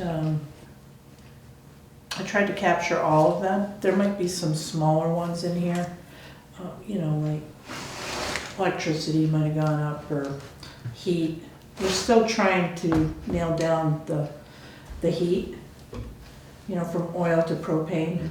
So, And from wood to propane. yeah, wood to propane. And so we're trying to, that's going out to bid too in the spring, along with the oil. Did we ever talk to Tom about, now that he's gone, of course, about how he's using mini splits? We've talked about it before, but I don't think we had enough, Yeah. we didn't have enough lifetime of them to Yeah, recognize. enough history to see, because I'm watching his electric and his heat, because if they go up, then we're not doing what we wanted to do. So that Certainly was shouldn't be the case. oil, and now it's propane and what do you call? No. Heat pump? Mini splits are all electric. Okay, So propane is for the highway got department. it. And so you're looking, That's in the garage, because they told us we couldn't burn any wood anymore. Right. And then 2 years ago, roughly a year and a half ago, we put 3 mini splits in the fire department, which is oil. got it. Right.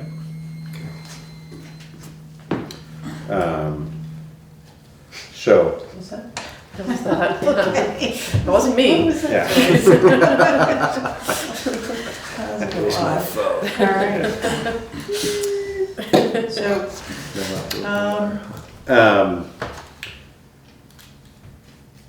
Yeah, I mean, we should certainly be looking at that. I mean, straight up conversion should be, the efficiency is way better. But as we've talked about, are we using the heating system differently? I mean, making a change like that should save us a significant amount in oil, right. but I'm not sure it will because it heats differently.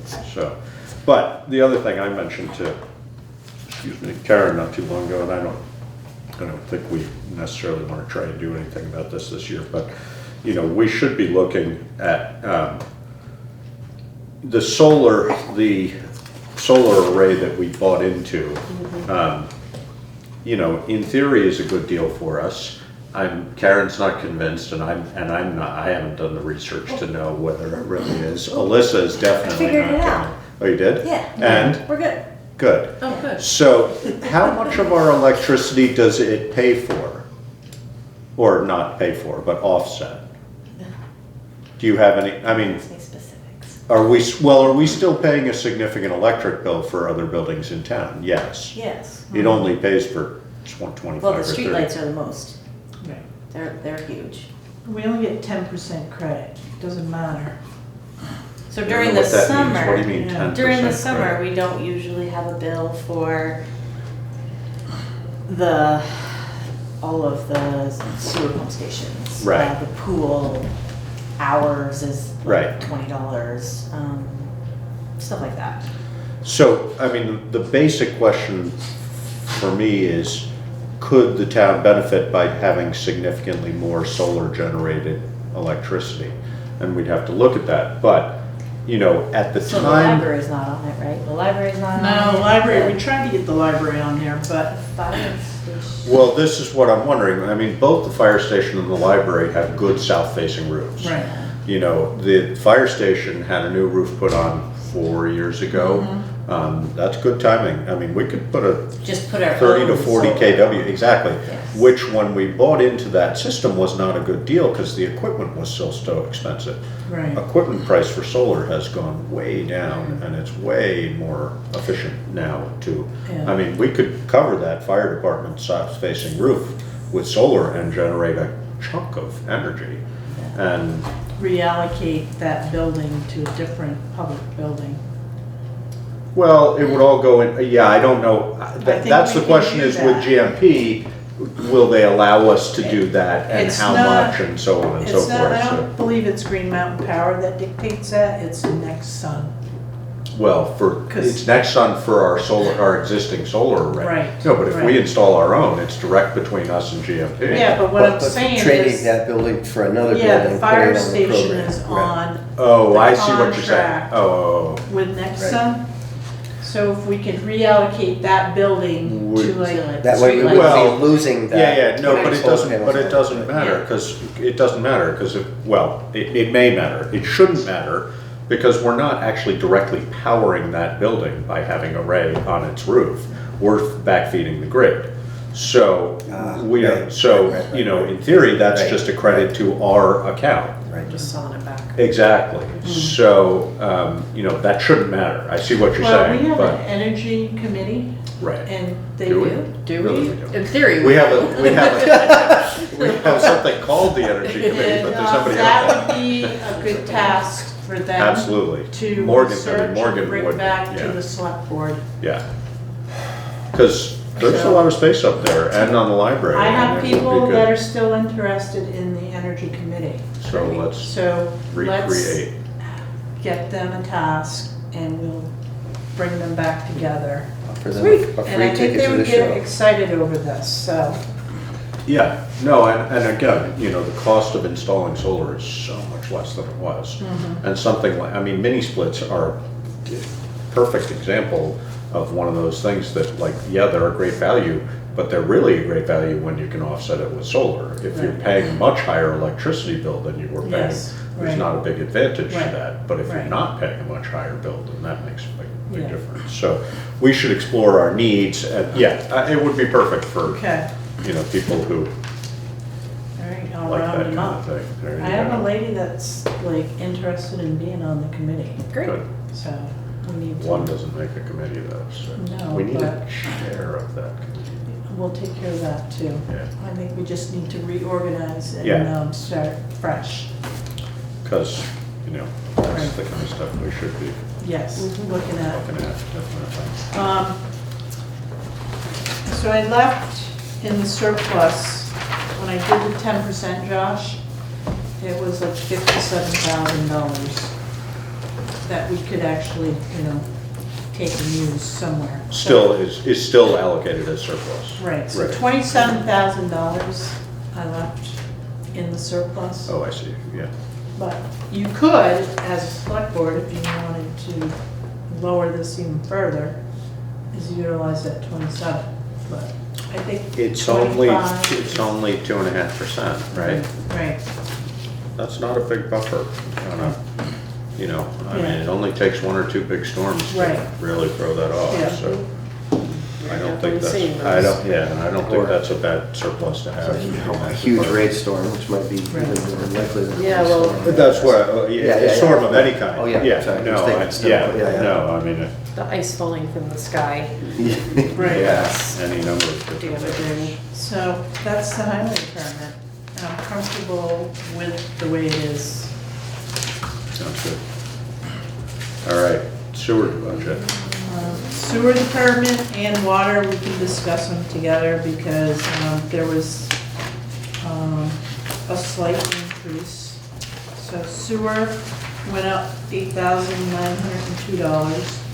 And the water budget went up $2,971. Hang on a minute. Okay. Right behind there, below. I found you organized. I did. Melissa. I can't help it. It's at the back, right, yeah. I know, right? I'm used to looking at them, so. So no major increases with either budget.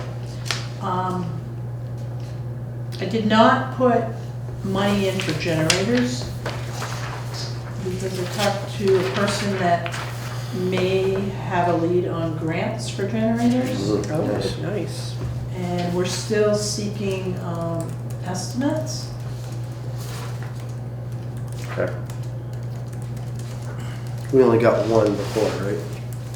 Yeah, I only have one right now. I thought that was a lot, It was like 60. $36,000. We are looking at a There were mobile. two. There was two, that's right. We're looking at a mobile generator, but I was told that grant money will not fund mobile generators. They have to be That's not what we're looking stationary. at. So, I know, so- Funny how that changes. Buy it and buy a trailer for it. But we're still gonna get a price on it though, just to compare. Yeah. So that's my angle on the generators. is If there's money out there, we're gonna go after the money. Sounds Um, good. the state has like surplus, you know, they may have some generators. Right. I haven't looked into that yet, Yeah, no, that's worth looking at. but I will.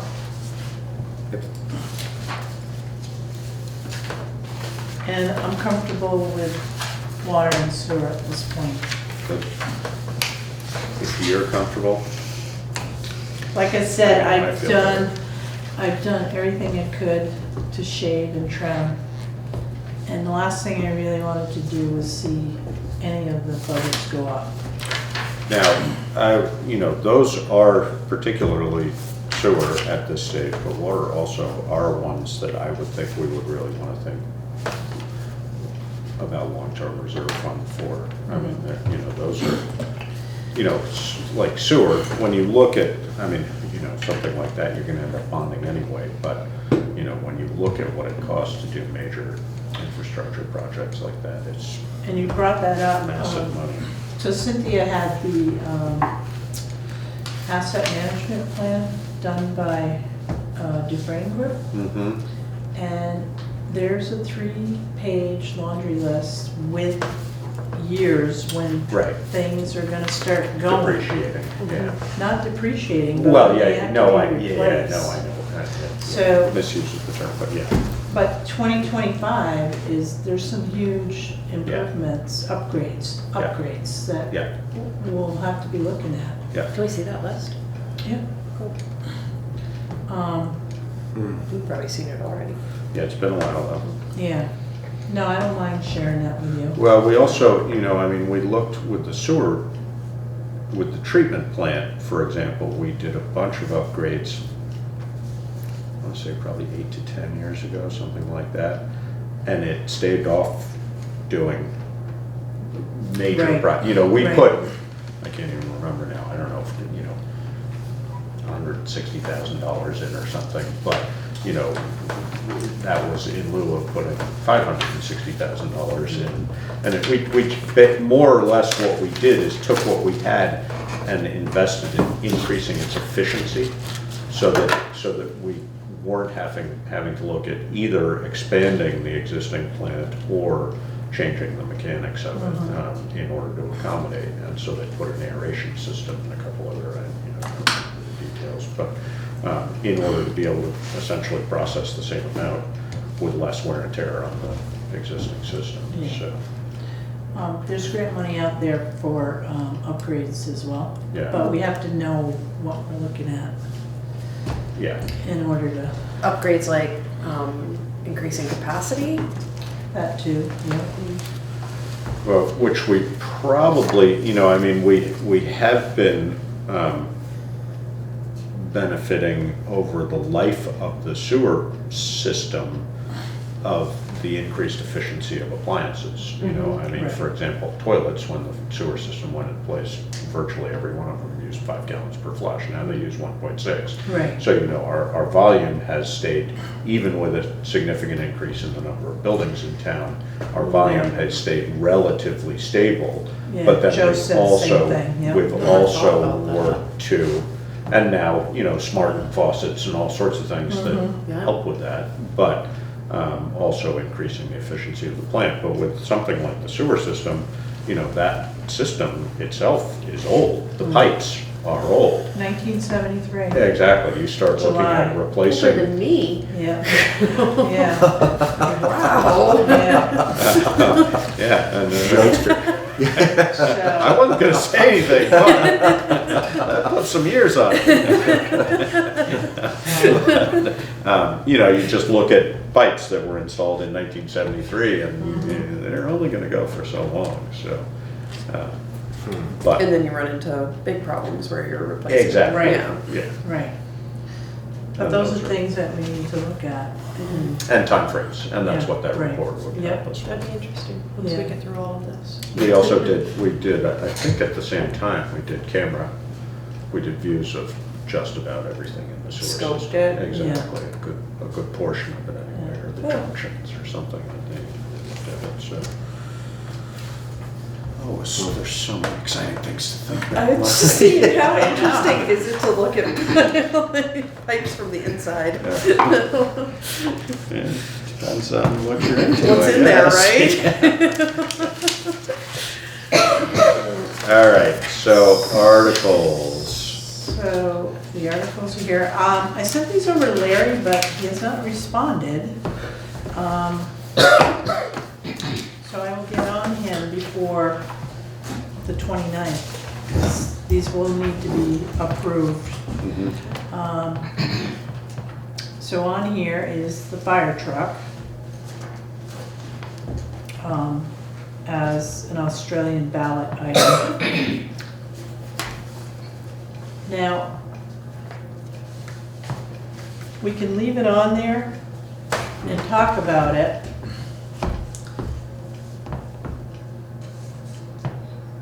And then if it fails, we don't have to do anything.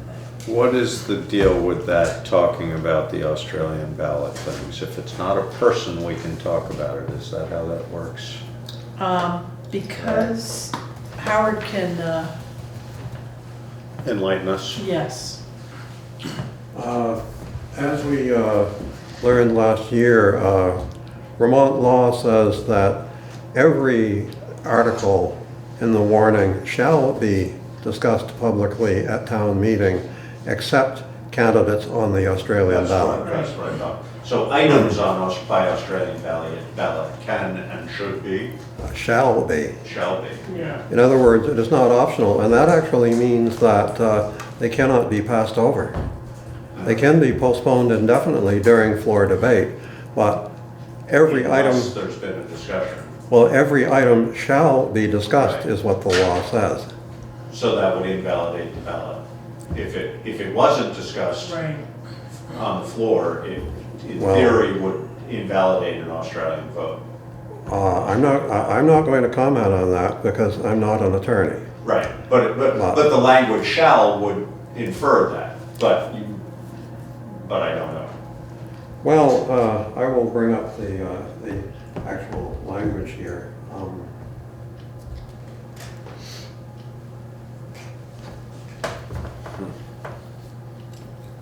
Because we've never done that in the past. It was always my understanding or my misconception that items on Australian ballot were not up for discussion on the floor. Because you had This the is a public very common hearings. misconception, Mr. Chairman, Yeah. throughout Vermont. Yes, However, last year, I consulted the Office of the Secretary of State, who referred me to this. I'm quoting 17 VSA, Section 2640C1. Public discussion of ballot issues and all issues appearing in the warning other than election of candidates shall be permitted at the annual meeting, regardless of the location of the polling place. okay. So shall be permitted. So that it's not a requirement to discuss, that's what if it said shall be discussed, it would be one thing, but it shall be permitted to be discussed essentially is what it sounds like it's saying. So yeah, no, so we can have a conversation about this. Well, Yeah, if you think about the opposite here, so somebody says, well, the discussion shall be permitted, but we've decided not to do it. You can't do that because it says shall be permitted. In other words, it must go to the floor. I would disagree with you, Mm-hmm. but if Unless anybody somebody wants to wants bring, to. exactly, if Yeah, somebody exactly. wants to talk about it, then it shall be permitted. So the opportunity to But- discuss it is presented, that has to Exactly. be there, but it doesn't Exactly. require anyone discussing it. Yeah. I mean, we could bring it up and say, hey, anybody want to talk about it? And everybody says no, Well, then we don't talk about it, but. Well, of course, bear in mind there that you are for a warrant, for a warning article, you're going to need a main motion. Someone's going to have to move it. This is- Right, I can't, but we don't move, I don't think we move Australian ballots, do we? Or do we do them as a bunch in the Oh, beginning? no, okay, well, two things here. The first one is, I should have clarified, I switched from Vermont statutes to Robert's rules. Oh, Robert's right. rules stipulates that the only way to get anything on the floor is for there to be a motion. Right, yes. Now, in the case of, Which we are not good at abiding by. I mean, we Yes. often have discussion previous to a motion. Mhm. Then, I mean, I'm always very careful to, once we have a motion and a second, to reopen discussion, but we often discuss it before Yeah. before a motion is on the table, which it shouldn't be. yes, no, because this is clear. No, I have quoted state law to you. if discussion shall be permitted. Now, of course, you're right, if nobody wants to talk about it, Right. of course you are correct. Right. What's the likelihood of that happening, you know? In Putney? Yeah. Almost nothing. I would say at any Vermont town meeting, unless it is something completely innocuous, and in that Yes. case, it probably wouldn't even be on the warrant. Yeah, no, and of course, as you well know, it's so surprising what, even when it's permitted, doesn't get discussed when you assume it's going to, and the things that are permitted and you think they're gonna go right through. Well, this is what makes it spend a lot of so time on it. interesting, Oh, yeah. because in town, Psychology. people tend to assume that the voters at town meeting are some sort of board of directors, but we are not. We are the government. Yeah. Yeah. All right, So I left it on there good. Well, because they can vote to have us pursue a bond right, or not, right. so. Uh, Tom kinda wanted it to be so- on the floor, but you can't with a bond. Well, but as we're just talking about. Not the vote, though. The vote can't be from the floor. Right, Right, which is right. good, it shouldn't be. Right. I mean, in my opinion, it shouldn't be, you know. Well, the- it can't be the- with a bond. Right, when you're- well, and that's good. Yeah. And I don't think it should be when you're talking, A, about that much money, and B, the number of people that show Yeah, up to town yeah, meeting. that's not enough That should be an representation for Australian that ballot. kind of decision. So, and we should, what are the public meeting requirements related to a bond? So we have to post it like we did with the gravel pit. But that would be, we would get this approval first and then do the Yes. public meeting? Okay, Yes. so in the lineup to town meeting, there will be discussion about that because people will be Correct. confused about the fact that, Right. you know, a lot of people will assume that this means that we're essentially saying you want to buy a truck or don't want to buy a truck. And then there's no more public discussion about it if they say yes, but that's not what we're saying. We're saying Right. this, Can it be Yeah. worded different? Well, it's worded the same way as the gravel pit. So, Could you read out the draft article, please? shall general obligation bonds, this is Article 3, shall general obligation bonds or notes of the town of Putney in the amount not to exceed $550,000, bearing interest at a rate not to exceed 3% for a term not to exceed 15 years, be issued for the purpose of financing a new 2021 fire apparatus for the Putney Fire Department. So this is really just voting on the bond, it's not voting on the truck. That's interesting, that's sort of a different twist on it, but, Well, you know, speaking just as a grassroots citizen, Mr. Chairman, the interesting question there is, voters are being asked to vote to borrow money, right, which presumably means money is going to be borrowed. So the obvious question is, for what? well, it says for the purpose of financing a new 2021 fire apparatus. Then isn't it saying that we're going to buy a fire truck? It isn't. Well, if we're going to borrow the money, and there's two possibilities. We spend it on a truck or we put it in the bank. Yeah, yes, well, I don't think we could put it in the bank, because that would be. what do they Right. call that? So I'm wondering, and once Yes. again, I don't understand the speaking language. as a concerned private citizen here, I- I'm wondering, Right, this aren't is you really obliged to have a second article, as we did last year, saying, you know, approved purchase of the truck. Yeah. I don't know, check that with council. I will check that Yeah. with Larry. I Yeah. asked him Good. to Yeah. review Smart. these and, approve. Yeah, I don't know.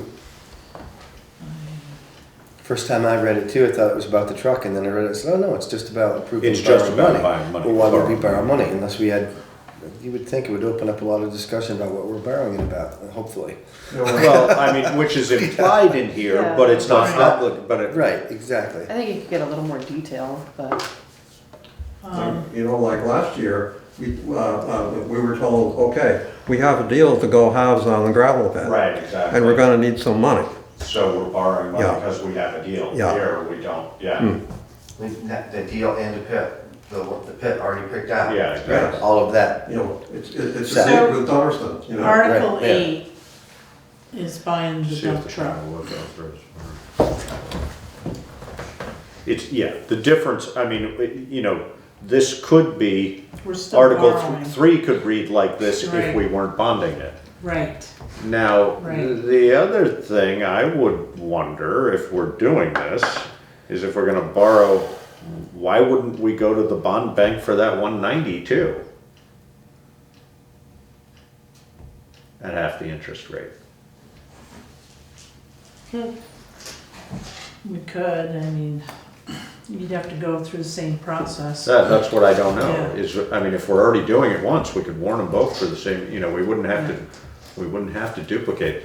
Again, question for Larry maybe, Right, you know? I would change the word financing to purchasing. we'll have I Larry think that would look at it. clarify it a little bit too. Yeah, all right, yeah. Well, no, except we're Don't we not have- far, Don't we well, have But for to the ask the purpose of people of the town if they purchasing, wanna we would. spend that kind of money on a fire truck before we ask if we borrow money for it? Yeah. I mean, It does- it don't does we have to feel do really that? I mean, or wishy-washy. don't we have to do that? I mean, I don't really know, I'm new That's what that here. was saying. It, yeah, it's in a kind of convoluted way. Larry.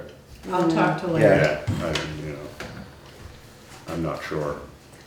Article 3, can Tom have a fire truck, yes or no? Right, and then, well, and one article, no, not with an Australian ballot, I was gonna say, I think you can base Hang one on a article minute. on approval of another article, but not if it's by Australian ballot, because you don't have the results before you have the other. Didn't we do that though?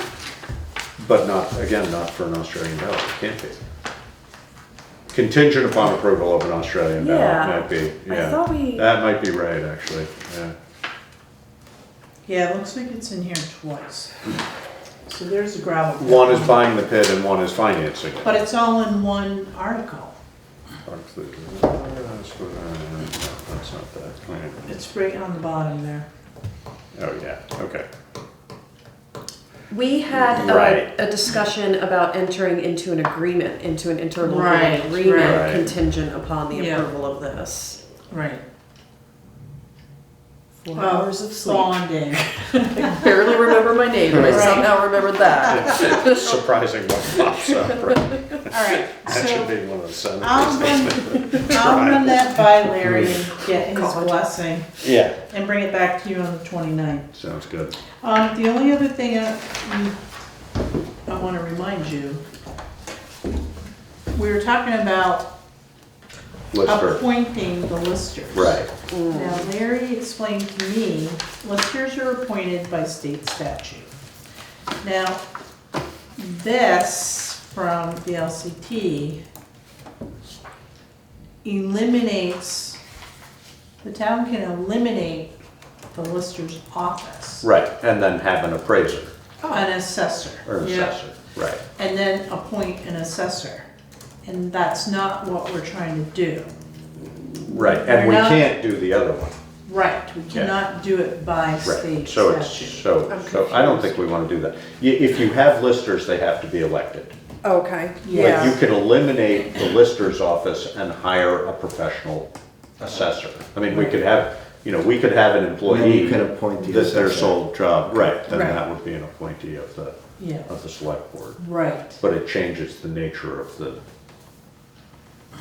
well, it sort of changes the nature, then they're not It listers does. anymore, it's an Right. assessor, and I don't Right. know well enough the difference between the two to know exactly how that changes it. But essentially, it would probably take a 3-person office and turn it into a 1-person office, Correct. maybe with an assistant. Full-time. Right. Right, exactly. And how would that cost us, and have other towns done that, and do they like it? I'm What are the sure some benefits towns and- like, Right, exactly, right, right. so I'm not sure Yeah. we should go there for the No, time being. I agree with you. I Okay. would not put it, It's, yeah. Is that little side note going under town manager's report? what side note? That, it's not on here. Well, it's part of this discussion here. Okay. For warrants, yeah, because we were Yeah. talking about Yep. maybe doing that. Yep. And I don't think there's anything All right, other out of sort. Oh, the gravel pit blasting reserve fund. Right. So I did add. Why do we need an article for that? Why can't we just have that in the highway Because we have, fund? in order to do a reserve fund, That has to be approved? yeah. Does Yeah, it needs to be voted on. The other thing too is we wanna make sure that $18,000 a year goes into that reserve fund. Right. And in the 5th year, when we go to blast, We spend it, we right. spend it. Dummerston is doing the same thing, and we agreed too that we would set that money aside, Right. so. And So you could, Dummerston, you could, the other way to do it would be every 5th year vote to approve. 90,000. Exactly. That's which a- would that's be- a hard That's a hit. big risk. Yeah. Yeah. So Dummerston also is creating the reserve fund in their town for blasting specifically. Right. Alright. All right. You got a town manager's report, or I don't think so. we've been through it? Yeah, I think we, You got assistant manager's report? nope. Mr. Chairman, Yes. I'd like to address a query to the town manager, if I may. I'd like to address a query to the town manager, if I might, in your of a town manager's report. I'm wondering, I know that you attended the initial meeting up in Newfane of the Wyndham Regional Commission, beginning to look at spending that $60,000 grant on beginning to organize a communication union district in Wyndham County. Yes. I'm wondering if you'd like to say something about that, not just for the benefit of the board, but also for the benefit of the people who are Yes, certainly. seeing this on TV. Thanks for reminding me. I did attend the meeting last week, and there was a big crowd there. I'm not surprised. Yeah. Wyndham Regional Commission spearheaded it. EC Fiber was there. There was another gentleman there from a different company. So there's $60,000 grant to look at Wyndham County to see if towns would be, consider doing a communication union district, which means they're looking to lay fiber optics in town. Now, Putney does have some fiber optics, Right. but it's the last mile, like your house, David. It was an interesting meeting. It was a kickoff meeting. And some towns are asking their select board to do a resolution showing intent to work with Wyndham Regional Commission, just to work with them. Because Wyndham Regional cannot work with municipalities unless there's a resolution to do so. Even if they're represented by them? I mean, Yes, yep. Yep. So So do I we will, need to, so we would, but that's just a select board resolution? correct, That's not, yeah. okay. And it does not bind you either Right, to creating or joining that district. right, it would, Yeah. It's just basically, exploratory. Yeah, it's exploratory, and it's, interest driven to see, Yeah. what the needs are in Putney. So February 6th is the next meeting. They're gonna roll out a survey for everyone, and we gotta get that survey out to people. And this is like fast paced, this grant Yeah. ends like in August. So we have opportunity to get the survey out to everyone, and I think it's worth going through the process to see Sounds where like it. this goes. EC Fiber did say that, so it cost about $30,000 per mile to run the fiber optics. So there's still questions. Deerfield Valley, the Wilmington Dover area, yeah, they have created a district. district. What's the advantage of creating a district? The cost is lower, but I'm still not convinced about that, because if it's 30,000 a mile and you have a 2-mile driveway from the town highway to your house, would not be the responsibility of taxpayers, should not be the responsibility of taxpayers. No, but that last mile, if it's gonna cost $60,000 to run that fiber optics from the town highway up to the house. To the end of the driveway. That would be, Right. that doesn't make sense to me. I mean, my feeling would be, you know, we should be, and I have no idea what the details are, but, you know, I would be interested in getting fiber optics to the base of that driveway. Right, And then it's, if somebody it's the homeowners. chose to have a 2-mile long driveway, Yeah, but the whole thing is, you know, if they're saying anyone can connect, you can connect, but if you have a 2-mile drive, I mean, you're not gonna connect. well, that's a So, choice you made. You I mean, know, but the thing is, they're trying to capture the underserved. right. How long does it take to put this kind of infrastructure in? They didn't really get into the details of that, so it's all preliminary right now. Okay. It And would, gathering information. it would depend highly on whether, I mean, like, for example, on Holland Hill, it all went underground, you know. And that's the other And thing, that is took it months. if It I took a remember long correctly. time, but, you overhead or know, under. right, exactly. Yeah.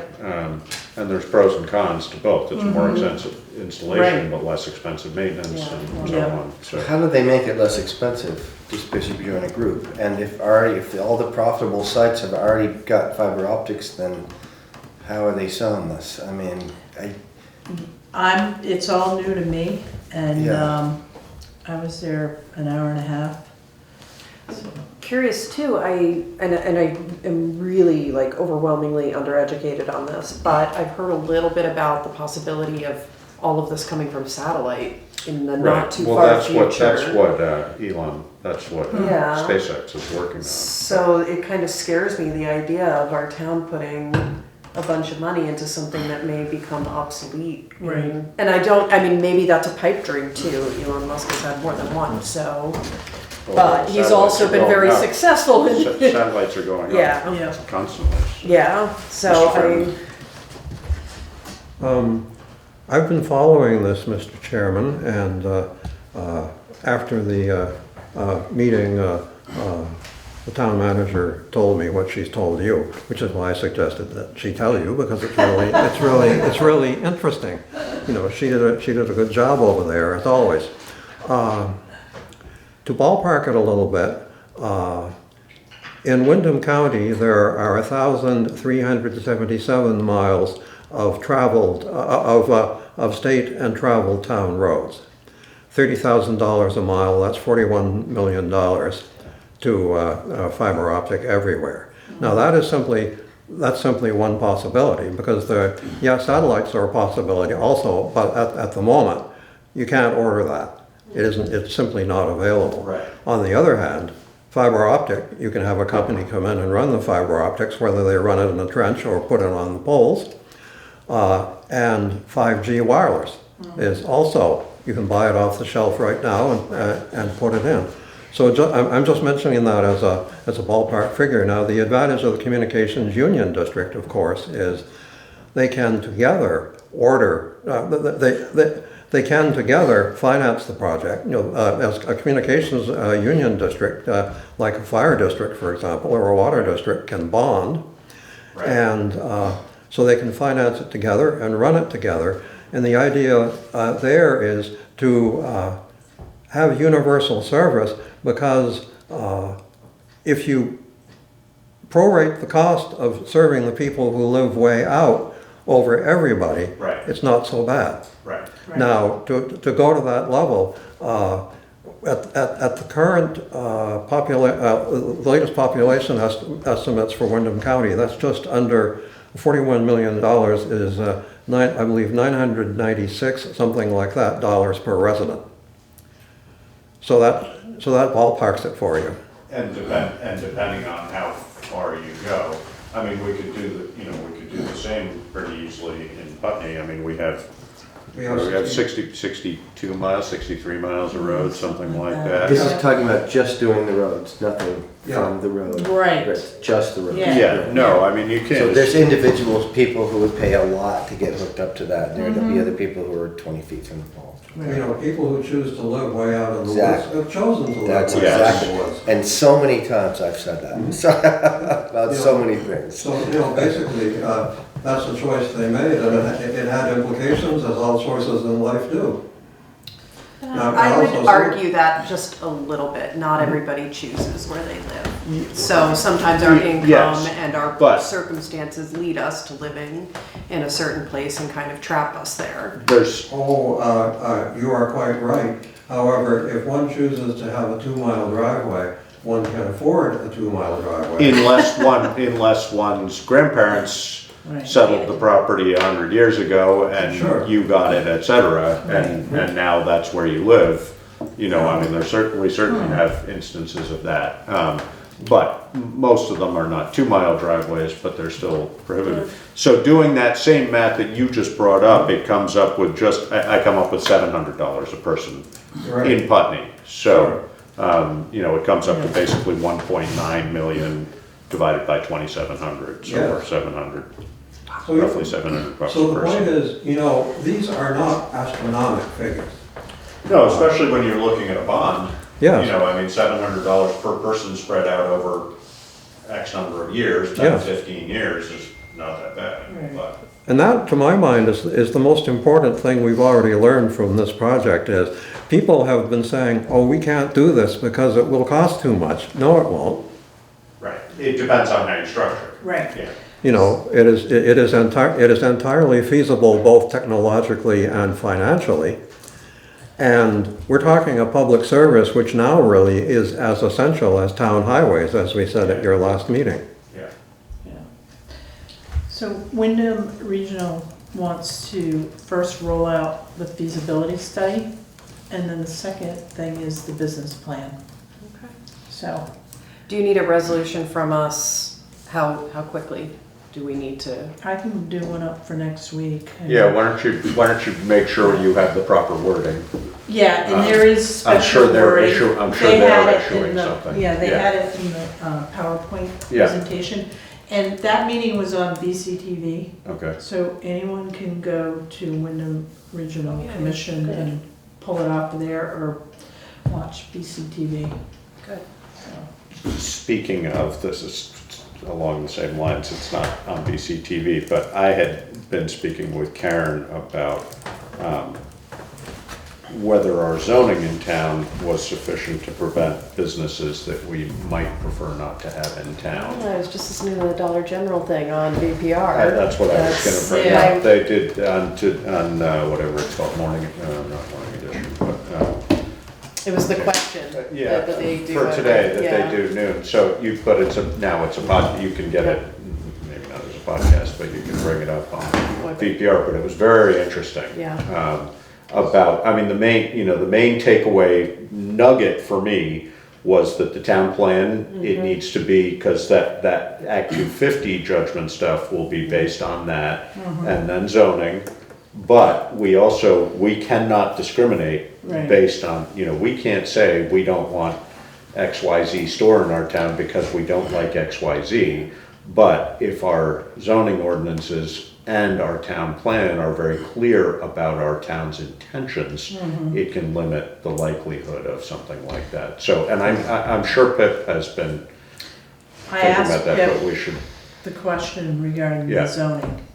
So as long as the applicant meets the criteria, then they can't turn them down, because otherwise Can't. it's discrimination, Correct. exactly. so the town plan is probably where we need to start. Yes, And then go into the Yeah. zoning. yeah. By the way, did you see in the comments who the new tenant is at Basket? No? I heard about that, yeah. Yeah, I'm now not sure I can say the name correctly. It's that group, they're partly in the Brooks House. They do online education, and it is Oak something. Oak Meadows. Oak Meadows, yes. They're going to Basketville. Really? Yes. Great. That's So exciting. says today's comment. Excellent. Huh. Nice, Good. Good space. all right. All right, now we're really moving along. Okay, so warrants. Thank you, Howard. Yeah, thank you. Thanks, Howard. I move to accept and execute the warrants upon completion of review. And I second that. Been moved and seconded to accept and execute the warrants. Is there any further discussion? If no, then all in favor? I Aye. Aye. payroll warrant dated January 17th. Our first bi-weekly payroll. Yeah, Oh, good. in the amount of $16,134.32. Makes it more, doesn't it? Yeah, Not surprisingly. thank you. Sorry. Grab this from you, but can't have it yet.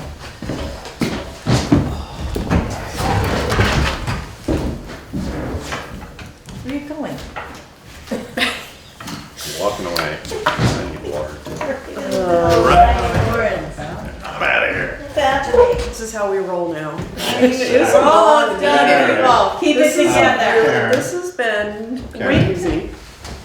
I know, I gotta put that back in there. Oh, is that? Oh, it was purposeful, okay. I know what I'm doing, Josh. Sometimes. At least when it comes to that. Oh, Oh my gosh, I'm so tired. I know, like. Oh.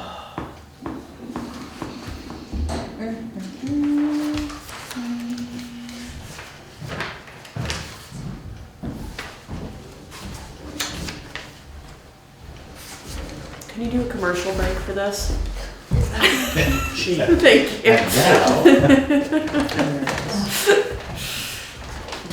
Direct from our sponsors. Am I waiting for David? Karen, I have the best sponsor, don't we? We know what we have for sponsors. I'll have to tell you about that. Shall I wait? If you just say a break, I'll turn it off. Oh, no, we're fine. Well, I don't know. All right. I'm fine. We can go ahead. All right. Accounts payable dated January 5th through January 17th in the amount of $234,663.19. There's an invoice in here to Fire Tech and Safety for $143,200, and that would be For the exhaust. no, for the breathing apparatus. Oh, okay. So but will be reimbursed with grant money. $136,100. Yeah. We already have, Wow. Yep, so it's in the bank. good. So it's, And do we have all the apparatus?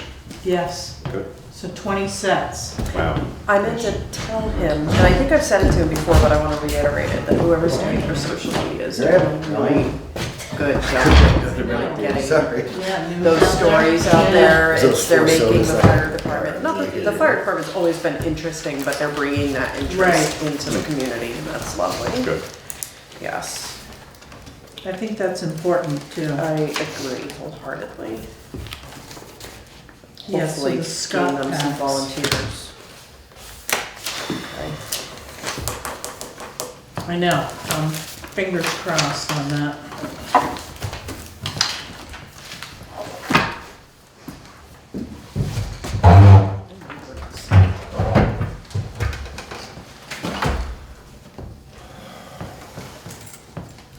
I told my mom that you mentioned her wreath. She was very, very touched. She was. Yeah, I was touched when I saw it. I was like,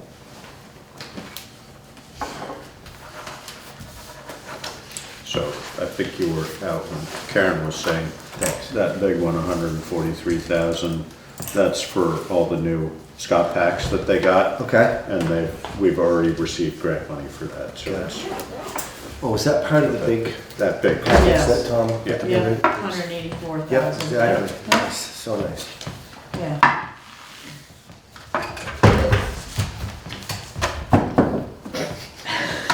I don't care. That's okay. I have no shame. But Put my Cold. hat back on. Yes, I'm cold. Did you make the hat, Mike? What's that? Did you make the hat? No, Oh, okay. no. I don't have enough time to do, like, I wish, but, and I don't have the talent either, so, neither, but maybe someday. I watched my mom my whole life watch Jeopardy and Josh, I answer don't the think we questions need while she was executive living. session. I was like, You don't think so? No, you brought it up and I think I'm good right now. Okay. Sounds good. We talked about it okay. in open session, so, Good. That's what we like to do. yeah, I'll just keep you posted. Okay. All right. Let's see. Any other business? The only thing I want to state is next week on the 29th. So my expectation is that we approve all the budgets that were in front of you tonight. I will have the articles drafted from Larry so we can approve them. Because the 29th is the deadline. Because on February 2nd, we have to post the warning for town meeting, Right. okay? And we have to send the report to the printers. Yes, and the report needs to go to the printers. The report is actually, I'd say it's 3/4 of the way, well, probably further than that. We'll be printing out a draft this weekend and looking at it. We have a couple people that stated they would proofread it, so they're gonna get a copy. Great. But it's close to being complete. Good. Sounds good. So please look over everything that you have in your packets tonight. Okay. And if you have any questions, bring them next week, Okay. okay? Yeah. I just pulled up real quick, the Equity and Inclusion Committee has been meeting every month. Unfortunately, I had to miss the last 2 months. I do plan on going in this coming month, but so far they have, reviewed open meeting policy and procedure. They have planned a system for reviewing the personnel policy. They have asked if they could copy it into a Word doc in order to work on it internally. And so they chose that, and they will present their recommendations in a one-pager at future select board meetings. And I think they understand that they can't work on a Word doc all at once outside of meeting. But I will clarify that's that. good I'm sure John did, but I will make sure that that's clarified. They adopted their own rules of procedure. They have 2 co-chairs and a clerk instead of a chair and a vice chair. And who are they? Are they identified, the 2 co-chairs? It's Angela Burkfield and Lisa Munoz. Oh, great. Yeah. And then the clerk is Jamie.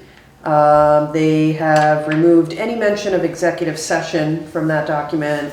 They're using gender neutral pronouns. They clarified comment period rules for the public. What else is going on? They decided how they're going to send information out. And they wanted to present to us in January, but they're still kind of norming and forming, so they're not quite there yet. But Sounds good. yeah, No, and I actually wanted to comment. I had a couple events in my life over the last couple of weeks. One was a funeral of a close family friend who was a strong promoter of all sorts of equity inclusion down in New York. And also then just leading up to Martin Luther King Day. Those things and other things have reminded me how important this work is, and I'm grateful that you pushed it. I still have my concerns about committee function, et cetera, and what the town's role in it, but I think I've been clear, but I want to make totally clear that I'm fully aware of how important this work is for all of us to be doing. And, if we can have clear function within a town committee. It's just, we all need to be doing it, so it's good. I think we have a really excellent group of people too. Yeah. It's Yeah. it's an exceptionally diverse group of people, which is Great. really exciting. And Yeah. many of them are educated in this work. Yeah, So which is really important. 'Cause Yes. I mean, that's been one of Yeah. my concerns, was, you know, you end up with the wrong group of people Yep. and it can go pretty badly pretty quickly. I feel So- like there's really good balance to it. We have people that are highly educated in this work, and then we also have somebody like Jonathan who's really educated in A different aspect, Yes, but yeah. yeah, how to do the work within the municipal bounds. So, I think it's a good combination, and I will be there at the next meeting, and I'll report back. So, Good. Sounds good. All right, if there's no other business, then, and we don't need an executive session, then motion to adjourn. So moved. Second that.